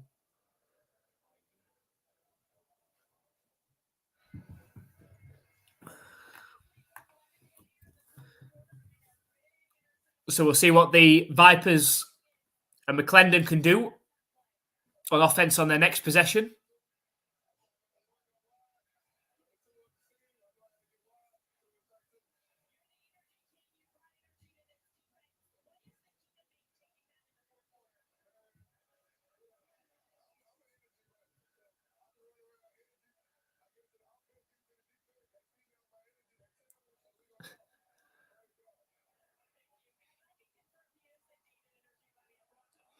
So 1st and 10 for the Vipers. They're up at the 35-yard line. It's a handoff up the middle. Gains 5 yards on the ground.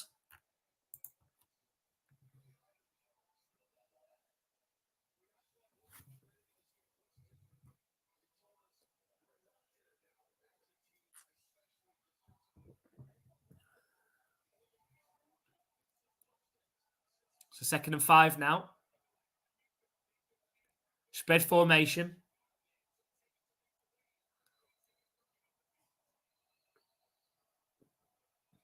Handoff again. Sweet right. Gains another 3 yards. I'm going to set up 3rd and short.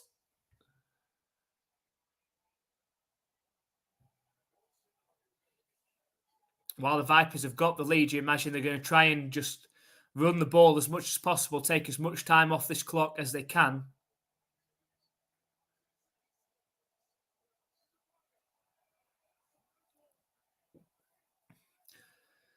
So McClendon spreads out his receivers again. They sell out on the run, the Battlehawks, and it pays off. They stop McClendon on the QB keeper. Completely sold out on the run. Sent the safety up the middle.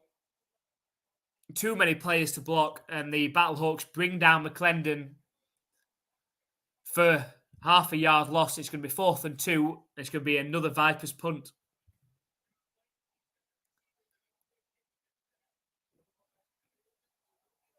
You just think the Vipers could be overthinking it, playing it a bit too safe. But the punt is up. Returnable from the 17. It's brought down right around the 20-yard line. And that's where the Battlehawks will start the next possession.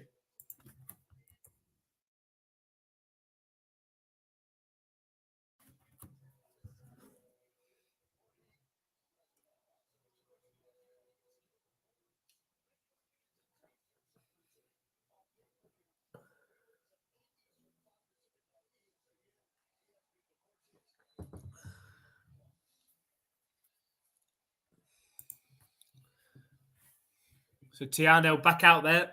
Thrown 2 interceptions in this game now. 2 poor decisions as well. Snap back to him. It's a handoff up the middle to Hill. Managed to gain 4 yards before being taken down. He did work, to be honest. I lost track of him. He ran into traffic, didn't he? What a waste.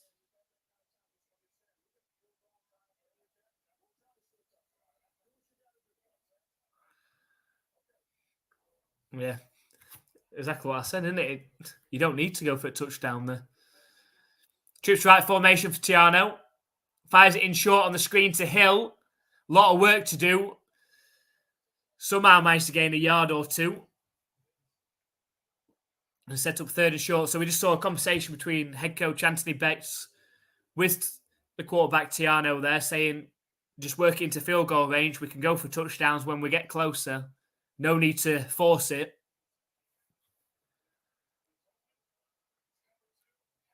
I think that's all the head coach is worried about at the moment. Let's just tie this game up and then we'll take control from there. But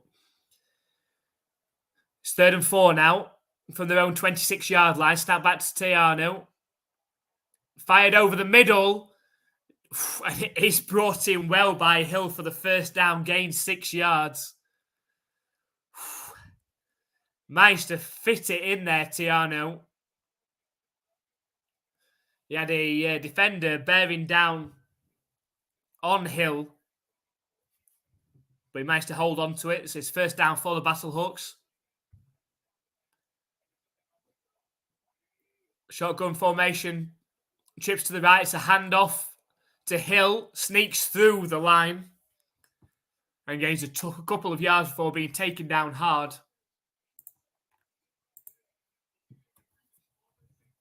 Yeah, he was trying to fuck him up. He's losing his temper.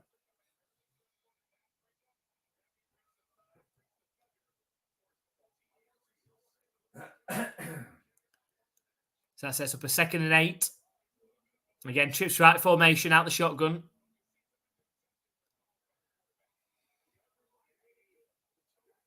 Snap back to Tiano. Hands it off to Hill, and the ball comes out. Oh, he hands it off to Hill. The ball comes out, and the Vipers are on it. Oh no, I bet Avery's got so much to say to him. Tiano hands the ball off. And then as Hill tries to step back inside, gets the ball knocked out. And it's Avery for the Vipers that lands on the ball as well. He's going to love that. A clear recovery for the Vipers. And they are already in field goal range. Surely they'll not attempt a fake field goal at this point. Beautiful. So it could be a costly turnover for the Battlehawks. Hill trying to make something happen. Dean Blandino's looking at something.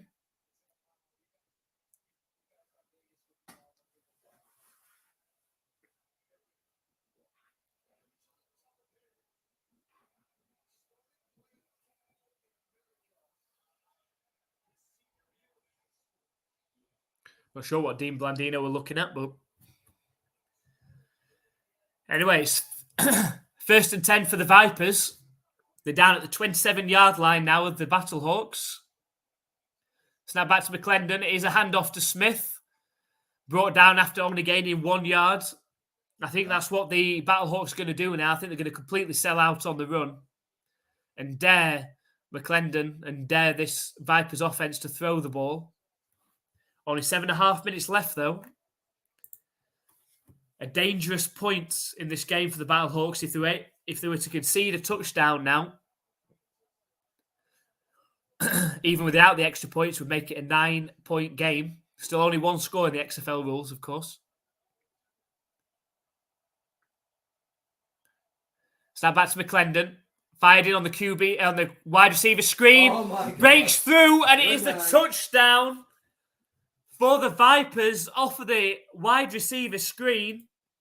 Nice. And the Vipers now lead in this game by 9 points with an opportunity.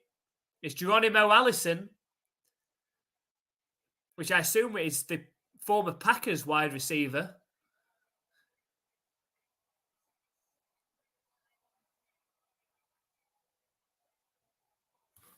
And now the Vipers have a chance to make this a 2-score game. Are they going to go for 2?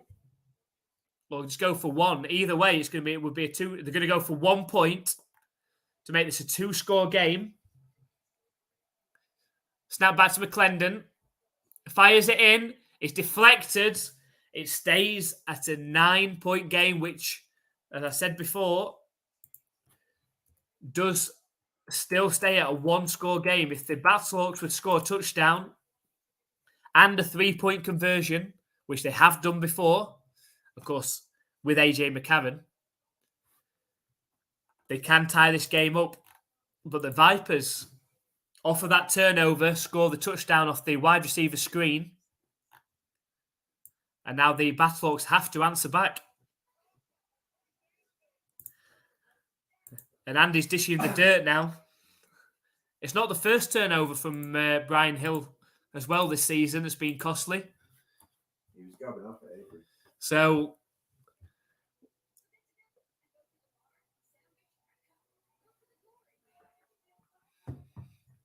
Battlehawks have it all to do now. It makes that missed field goal after halftime looking very costly. And, of course, those 2 turnovers in the end zone from Tiano. It's it shows that they are missing, that steady, solid quarterback, AJ McCarron today. You'd imagine if AJ McCarron was playing in this game that the Battlehawks would at least be tied up in this game, if not winning in this game. However, got to give credit to the Vipers. Controlled the time of possession, ran the ball well, taking advantage of the turnover there. But this could seriously damage the Battlehawks' playoffs opportunities.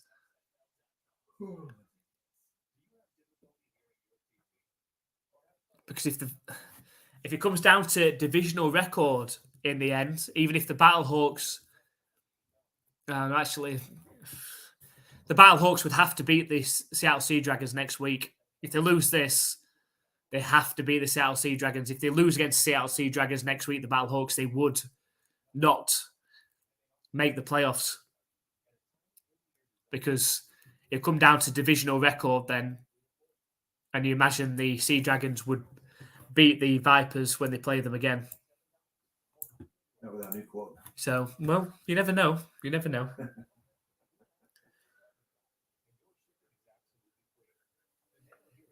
At the end of the day, Sea Dragons are riding a 5-game win streak before they play the DC Defenders tomorrow.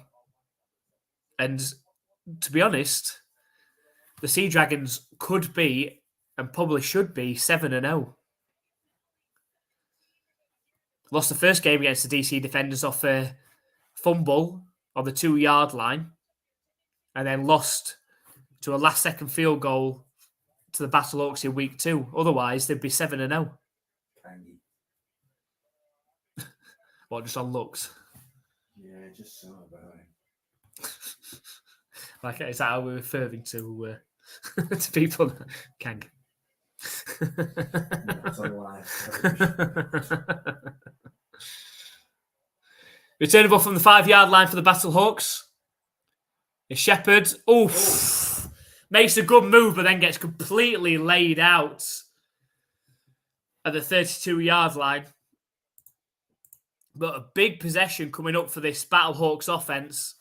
And Tiano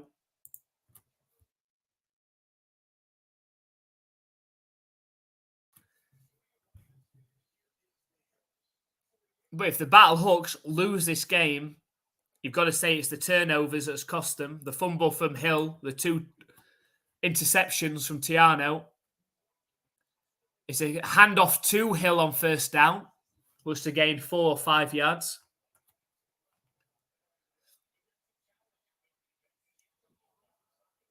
So clock ticking, just under 7 minutes left in this game. And the Battlehawks have to score on this drive, you feel. Even if it's just a field goal, they need to cut into this lead.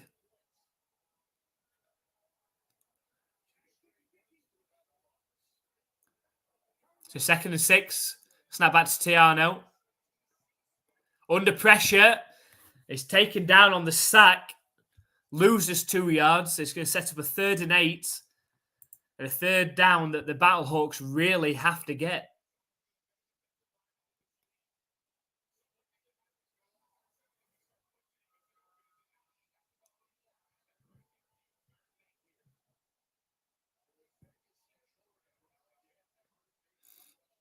So 3rd and 8. Clock under 6 minutes now.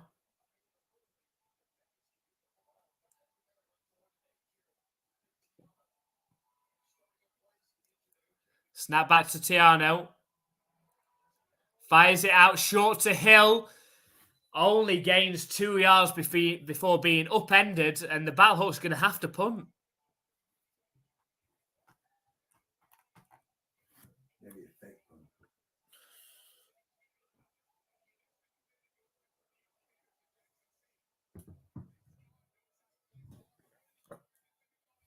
St. Louis fans are not happy, but you've got to.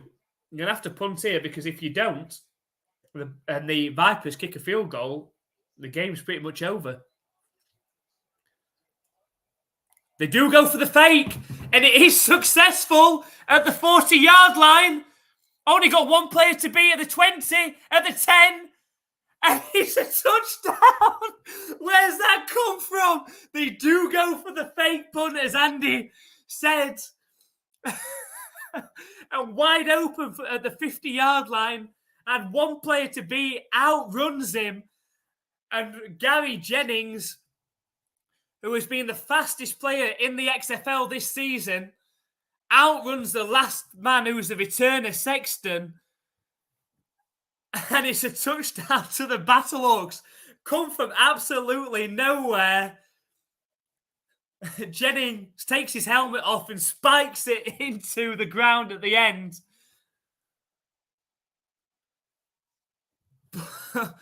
Where did that come from? And why were the Vipers not ready for that play call? You've got to question it. Desperation mode, the Battlehawks, where they're going for 3 points now to try and tie this game up. Penalties. It's a 3-point conversion attempt from the 10-yard line. It's now trips right formation out the shotgun. Snap back to Tiano. throws it short. A poor pass. I don't know what they were trying to set up there. But it does cut the lead to only 3 points when it looked like the game could be drifting away from this Battlehawks team. Plenty of time left. Still just under 5 minutes left, 4 minutes and 45 seconds. 4 minutes and 55 seconds left on the clock, rather. And the Vipers just were not ready for that fake punt whatsoever.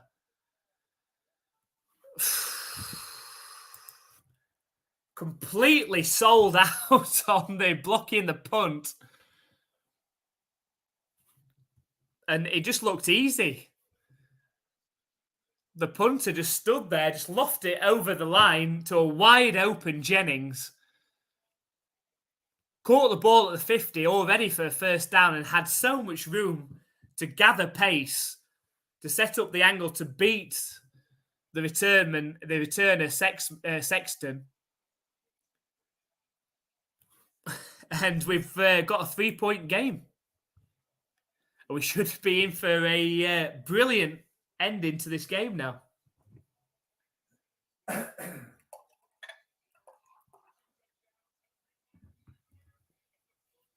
it's ready for the Battlehawks to kick it back off to the Vipers.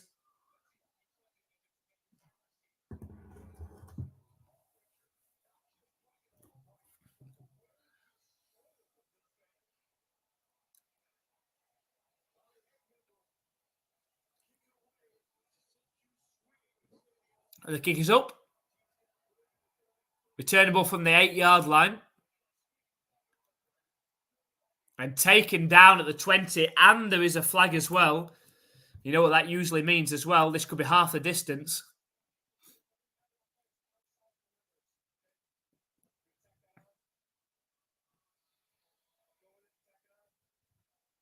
Oh, it's actually against the Battlehawks, this one.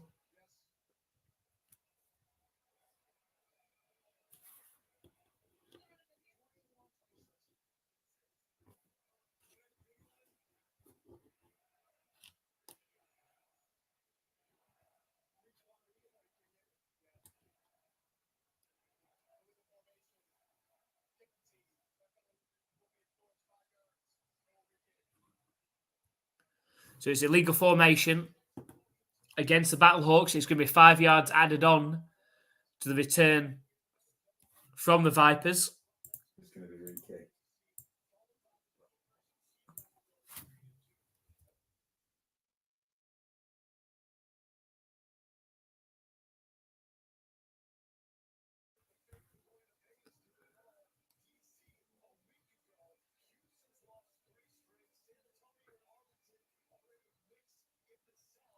He's Roughnecks Brahms today. That's a UK flag, that. I can tell. Like he's got Union Jack. Yeah, but he's got the rest of the flag as well. It might be from some island that we have. Do you know what I mean? In our empire. Yeah. They are going to re-kick. So it has put Hageman 5 yards further back to kick. Which is a bit crap, really, isn't it? It's not really advantage to the Vipers, you wouldn't say. He should have 5 yards on the end after he's run back. It just gives Hageman, who has got a strong leg, more of a leg to whack it. And the kick is up. Returnable from the 12-yard line. And tackled down close to the 29-yard line. That's where the Vipers will start this next possession. 4 minutes and 43 seconds left. And then how aggressive do the Vipers be on offense?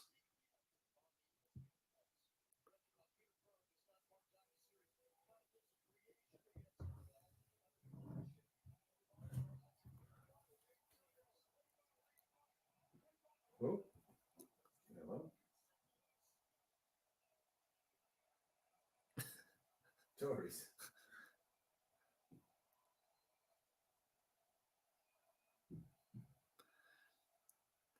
Or is Teresa playing? We're talking about the Tories taking over all the small islands.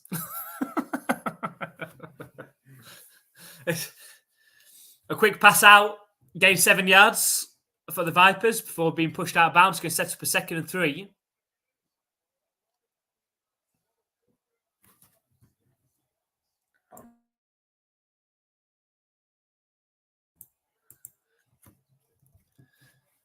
Second and 3. Back to McClendon. It's a handoff. No, it's not. It's a fake. And McClendon's taken down.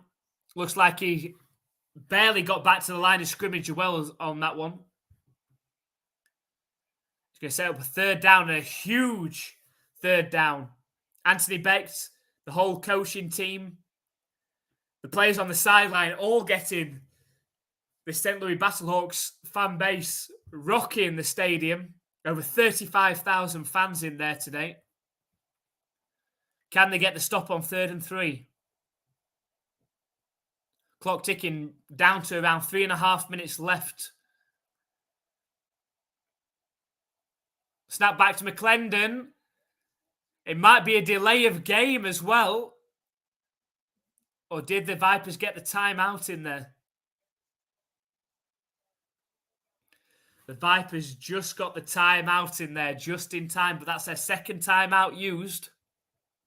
They have 1 timeout remaining.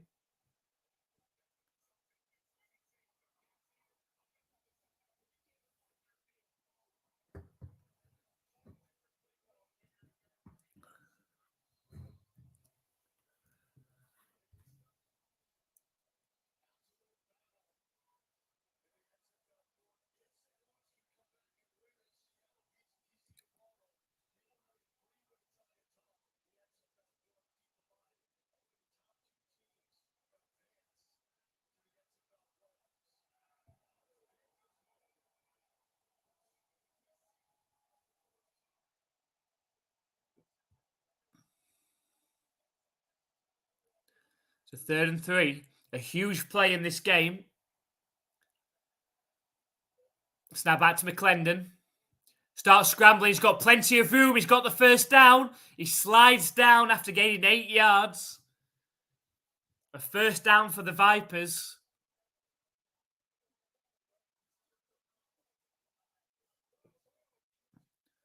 And the clock continues to run. The Battlehawks do have all 3 timeouts remaining and, of course, the 2-minute warning. But a new set of downs for the Vipers. He's up at the 45-yard line now. Snap back to McClendon. It's a handoff to Smith. Does well to gain 3 yards on the ground there.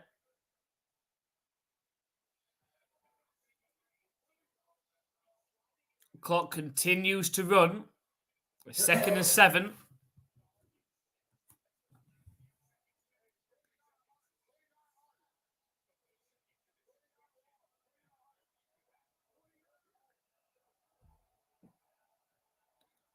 Second 7. The Battlehawks need a big play off this one. It's a handoff up the middle. Brought down after gaining 2 yards. Surely going to time out here, surely.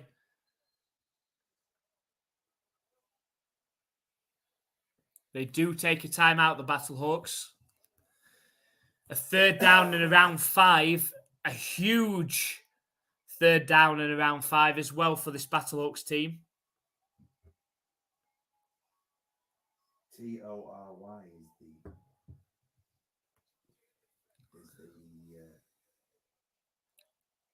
special teams coordinator. Special teams coordinator and tight ends coach. Tory Woodbury. So 3rd and 5. 2 minutes, 11 seconds left in this game. Can the Battlehawks get a stop on this play? You imagine they're going to sell out on the run. How aggressive will this Vipers team be on this play?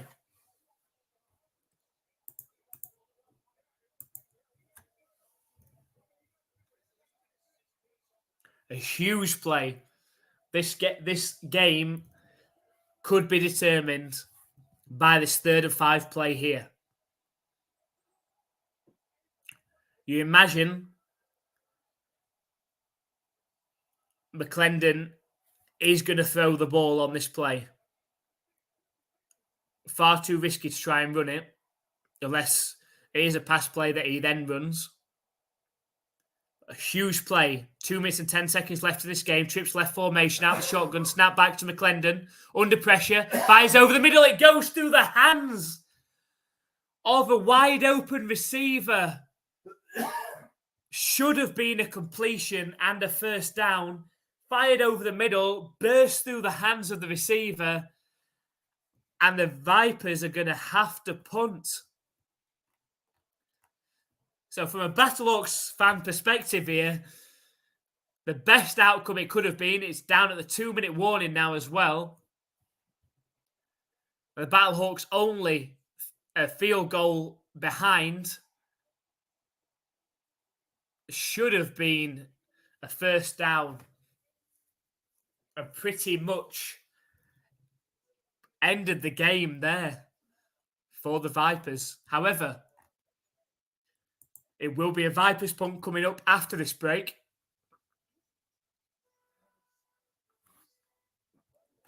Which means the Battlehawks will get an opportunity on offense. Can Tiano, on his first XFL start, get those turnovers out of his mind and at least take this Battlehawks team into field goal range for Hageman to kick the game-tying field goal? Or can he go one better and score the touchdown to win this game for the Battlehawks? We're at the 2-minute warning now. The Battlehawks have 2 timeouts remaining. Of course, within the 2-minute warning as well, anytime that you gain a first down, it does stop the clock up until the ball is spotted and the referee's whistle is blown. So it gives another advantage to the offense as well. So the Battlehawks have plenty of time on their side. It's just down to, can Tiano do enough on offense to at least tie this game up? And he did predict earlier that this game would go to overtime. Didn't quite have the scoreline correct, but this has got the potential to be the first game in the XFL to go to overtime and see those overtime rules. And it has such a massive impact on the rest of this XFL season for the Battlehawks. If they were to lose this game, it could be the difference between them getting through to the postseason or not. Hawaii. Maybe it was the Rock.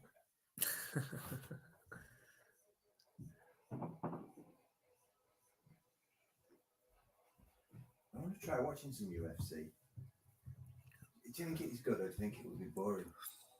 I think it's going to be like lots of sort of grappling and wrestling. Some of it gets technical. Like, I can't remember who the two players. I watched it for a little bit when it were Diaz and another guy that used to fight a lot. There's a lot of spinning back kicks and stuff. Once you get somebody on the floor, obviously, apart from smashing the hell out of the face, if you've got them pinned another way, like you pin them another way. So it depends how you end it.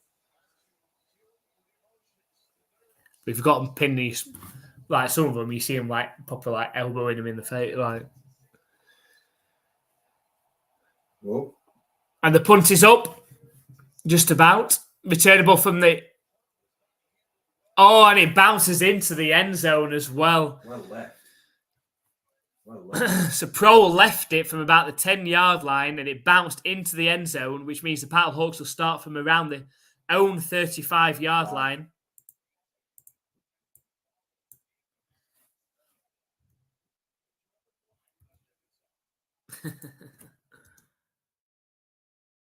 All right. Yeah, after a little bit of research, Adam, we've discovered that was actually the Hawaiian flag. We're not as clued up as we possibly should be on flags. So we've now since discovered that was the Hawaiian flag. We saw the Union Jack and I jumped to conclusions.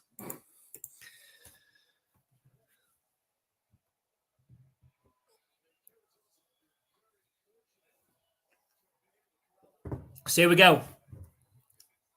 Nick Tiano stepping in for AJ McCarron in this game. 1st and 10, they've got the ball at their own 40-yard line. Empty backfield for him. It's a QB keeper. Only gains 2 yards on the ground. The clock's obviously going to keep on running.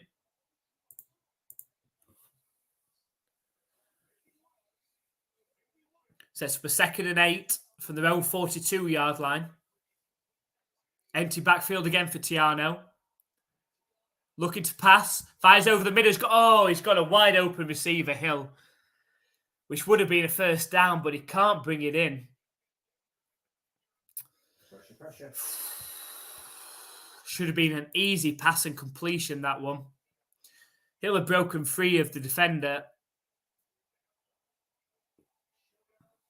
Sets up a 3rd and 8. Quite important. Obviously a 4-down territory for the Battlehawks. They'd like to get, obviously, the 8 yards here. Snap back to Tiano. Fires it in. It's complete. Caught by Aitman. Being a reliable receiver in this game as well.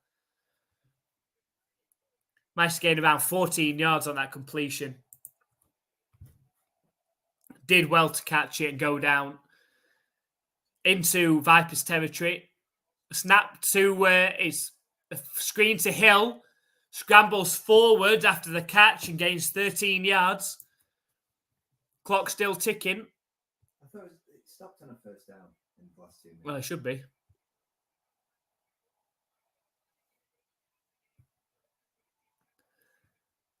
Just around 1 minute left. Snap back to Tiano. Fired over to Hill, short. Works hard to gain 9 yards. Caught the ball around 5 yards and keeps his legs going. Battlehawks still have 2 timeouts remaining. 43 seconds still ticking down. It's 2nd down. 2nd and 1. Trips right formation out of shotgun. Is that a false start or is that encroachment from the defense? We've got a flag. A big call on this play, this one.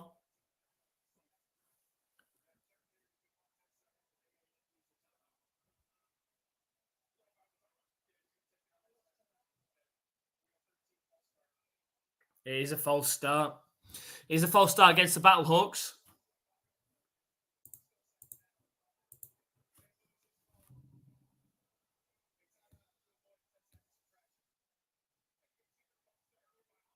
It was a false start as well. But the Battlehawks are easily in Hageman's field goal range already. So Andy's prediction of the overtime is still well and truly in play here. If Tiano doesn't make a silly decision and try and throw for the end zone, he's been picked off in the end zone twice in this game already. We've got a 2nd and 6 coming up for the Battlehawks.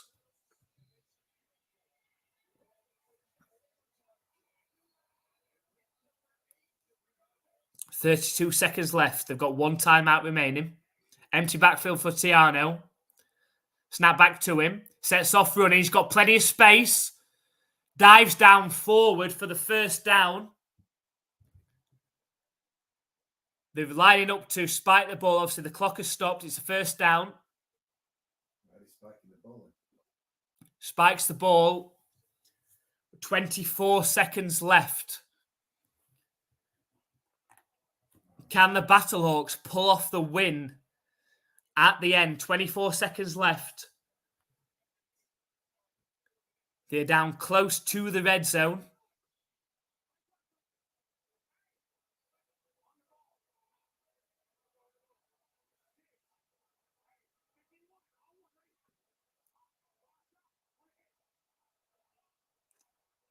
So they are in the red zone. So it's 16. They're on the 16-yard line.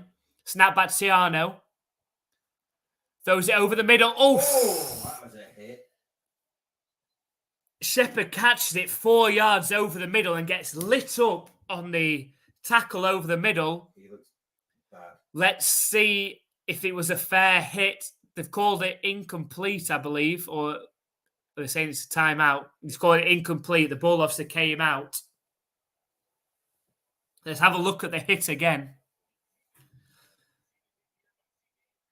Ball. Oh, no, it's easily a clean hit. Easily a clean hit. Doesn't make any helmet-to-helmet contact whatsoever. A great tackle. Dislodges the ball as well. Makes it 3rd and 10. So the clock has obviously stopped.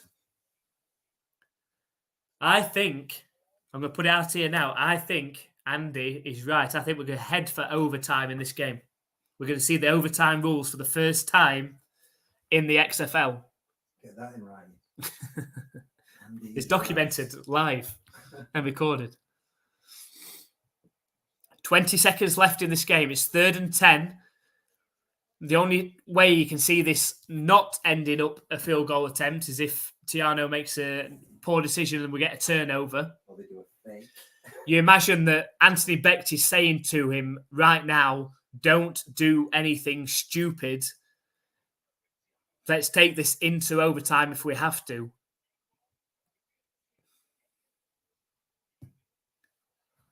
We've got 3rd and 10 coming up. From the 16-yard line. Is he going to throw it? There's no timeouts left. That plays into it. There's no timeouts left for the Battlehawks. Which means if they don't get a first down, the clock is going to continue to run. They're going to have to get the field goal team out there very, very quickly.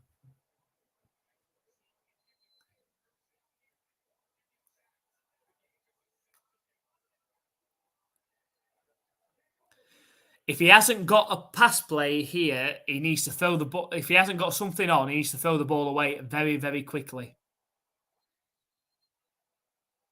We've got a timeout. From Vegas.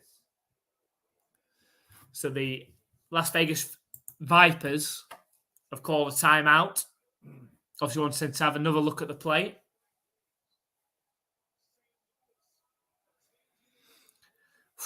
This is a big play in this game.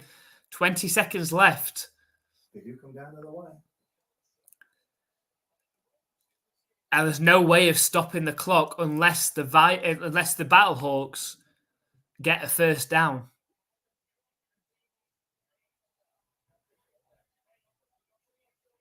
Right, so we've just heard Anthony Becht, the head coach there, saying, if nothing is on, throw the ball away. We need as much time as we can to get the field goal team out there to kick the field goal.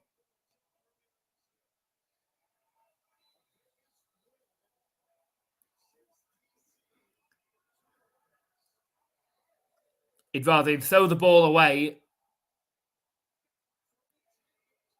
and keep the short field goal. Here we go. 3rd and 10. Snap back to Tiano. Lost it towards the end zone.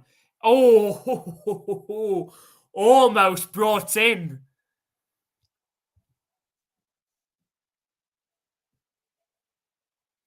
Almost brought in by Aikman, one-handed, one-on-one, back shoulder pass. A good throw by Tiano. Oh, if he'd have caught it, his momentum would have made sure he fell into the end zone as well. Here we go. It's all on Hageman. He kicked a 59-yarder last week. 34-yarder here to tie the game. And it is down the middle. We've got a tied game, 17-17, with 11 seconds left in this game. No timeouts remaining. Could we have the first overtime game in the XFL today? It's looking that way, unless the Vipers conjure up a solid return, which they have done in this game so far.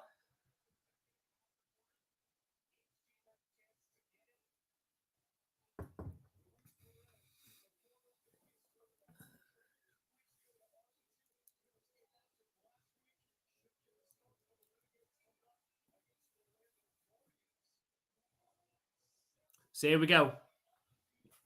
11 seconds left. 17-17. The Vipers have looked deadly on returns in this game so far. They're going to need a big return, if not a kickoff return for a touchdown on this play.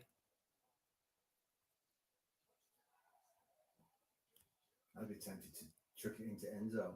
Let them start on 35.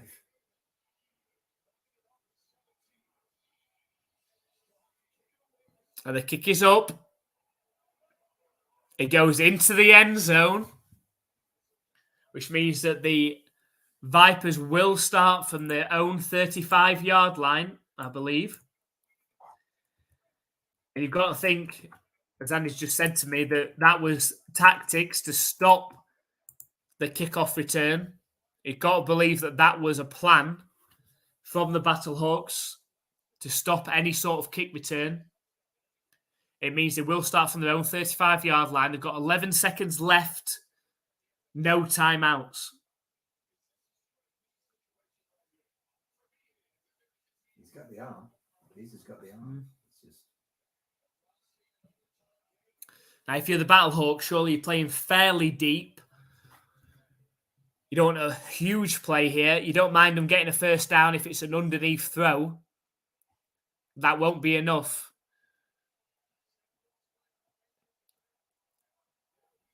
They're going to need at least 30 yards on this play. Snap back to McClendon. And fires it in short, but there is a flag. There's no way that guy was going to get now. And it's a false start against the Vipers.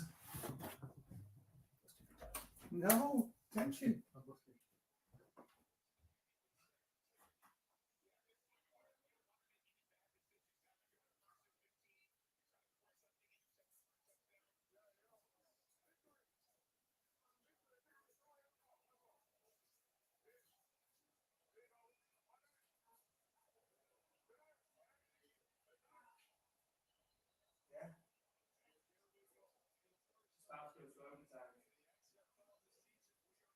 First one.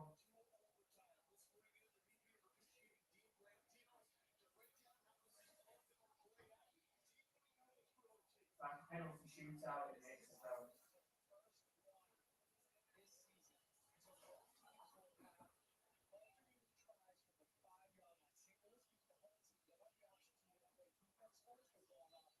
I say it's like penalty shootout.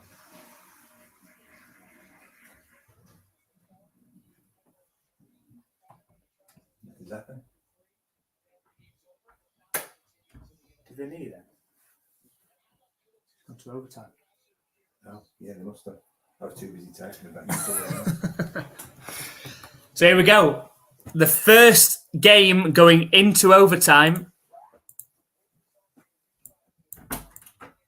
Crowd will be a factor.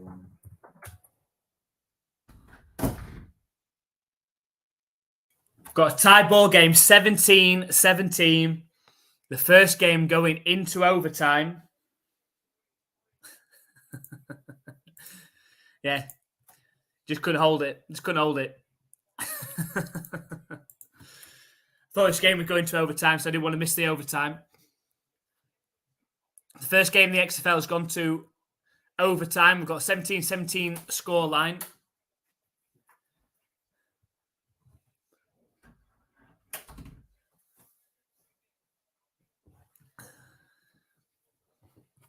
Here we go. It's almost like a penalty shootout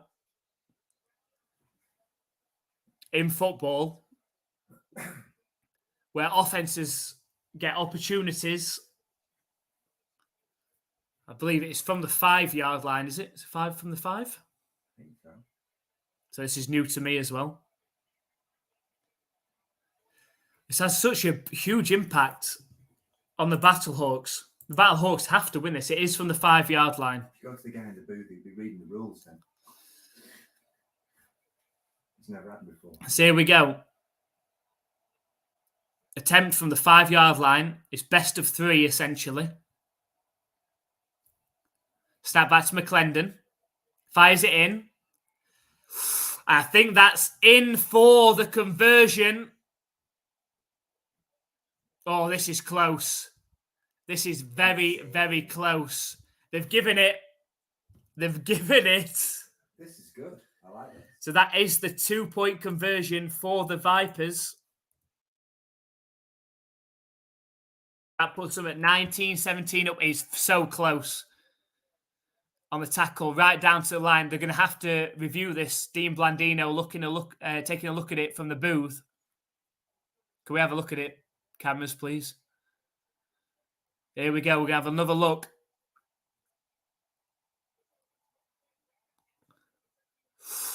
He's being tackled. Oh, that's tough. I think he's down by contact. That's tough. The ball's in his back arm and he's being tackled down. That's close. I don't think. Oh, they have ruled it's not. They have ruled it's not. The score is still 17 each. That was it. No. That was close. That was close.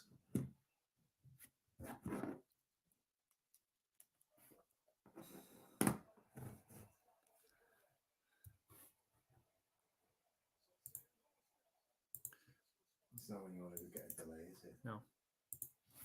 So it's now the Battlehawks, so we'll have an opportunity.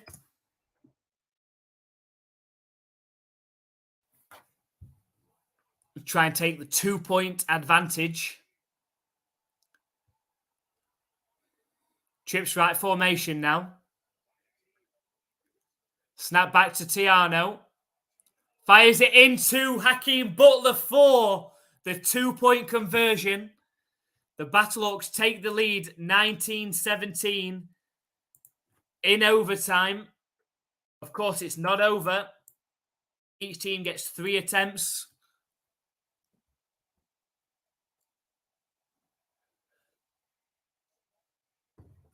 And while it's got to be said, in my opinion, this is good for the XFL, I would not like to see this in the NFL, though. You'd feel gutted, wouldn't you? I don't like. Imagine if the Super Bowl came down to like penalty shootouts like this. I just wouldn't like it. I'd want full possessions. Maybe you could do full possession then. Do this. So here we go. The Vipers with an opportunity to try and tie this game up.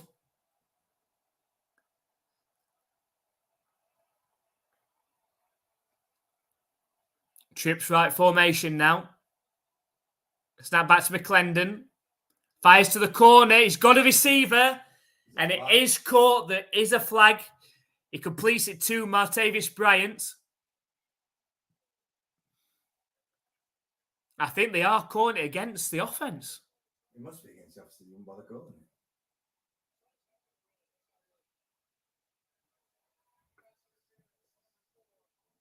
it. They've called it against Martavis Bryant for the push-off. Let's have another look at that one.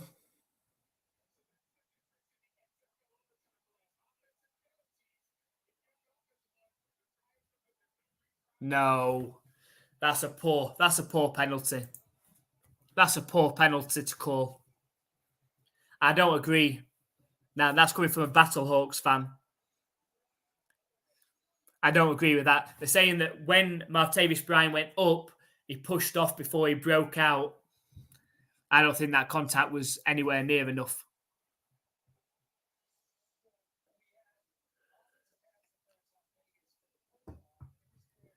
And that means that actually counts as the Vipers' attempt. Which seems unfair. Surely they should get another attempt, but 5 yards further back, shouldn't they? For the penalty. If the Battlehawks score here, the game's over.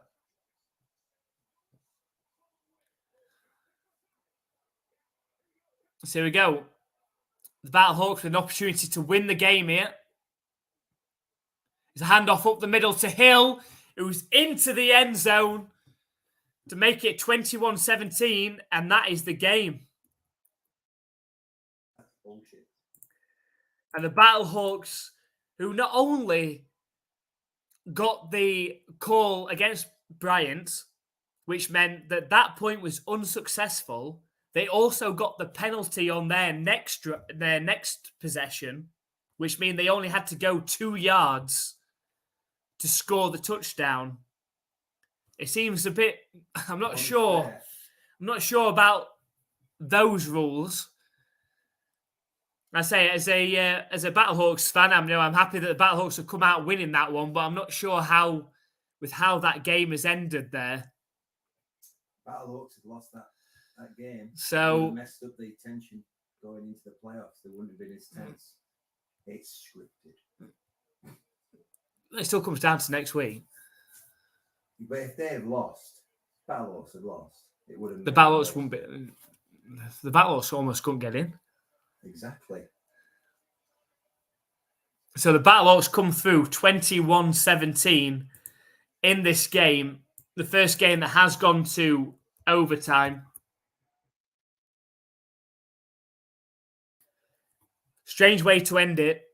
Going for the 2-point conversion, Martavis Bryant got adjudged to have pushed off and then caught the ball, so he's ruled as a penalty. The try was no good off of that, and the Battlehawks ended up having the ball to start their next try from the 2-yard line. Doesn't quite seem right to me, but they ran the ball in and won the game. So the Battlehawks now progress to 6-2 on the season and put the pressure on the Seattle Sea Dragons. If Seattle Sea Dragons are able to win tomorrow against the DC Defenders, it sets up a huge game next week against, well, to be fair, either way, no matter how the Seattle Sea Dragons finish now tomorrow against the DC Defenders, whoever wins tomorrow, whoever wins next week against between the Seattle Sea Dragons and the Battlehawks, whoever wins that game now, it's going to be close. I mean, if the Battlehawks win, they clearly win the division in terms of getting through to the playoffs. If the Sea Dragons win, it comes down to something else. So it sets it up very, very nicely. So make sure you join us for next week for that game, Battlehawks against Sea Dragons next week, 3 p.m. Eastern Time, 8 p.m. our time. Andy's calling XFL is scripted off of that call. I don't get that call at the end. That was, obviously, we hadn't seen it before. So who came closest on the predictions, Adam? I had 22-20.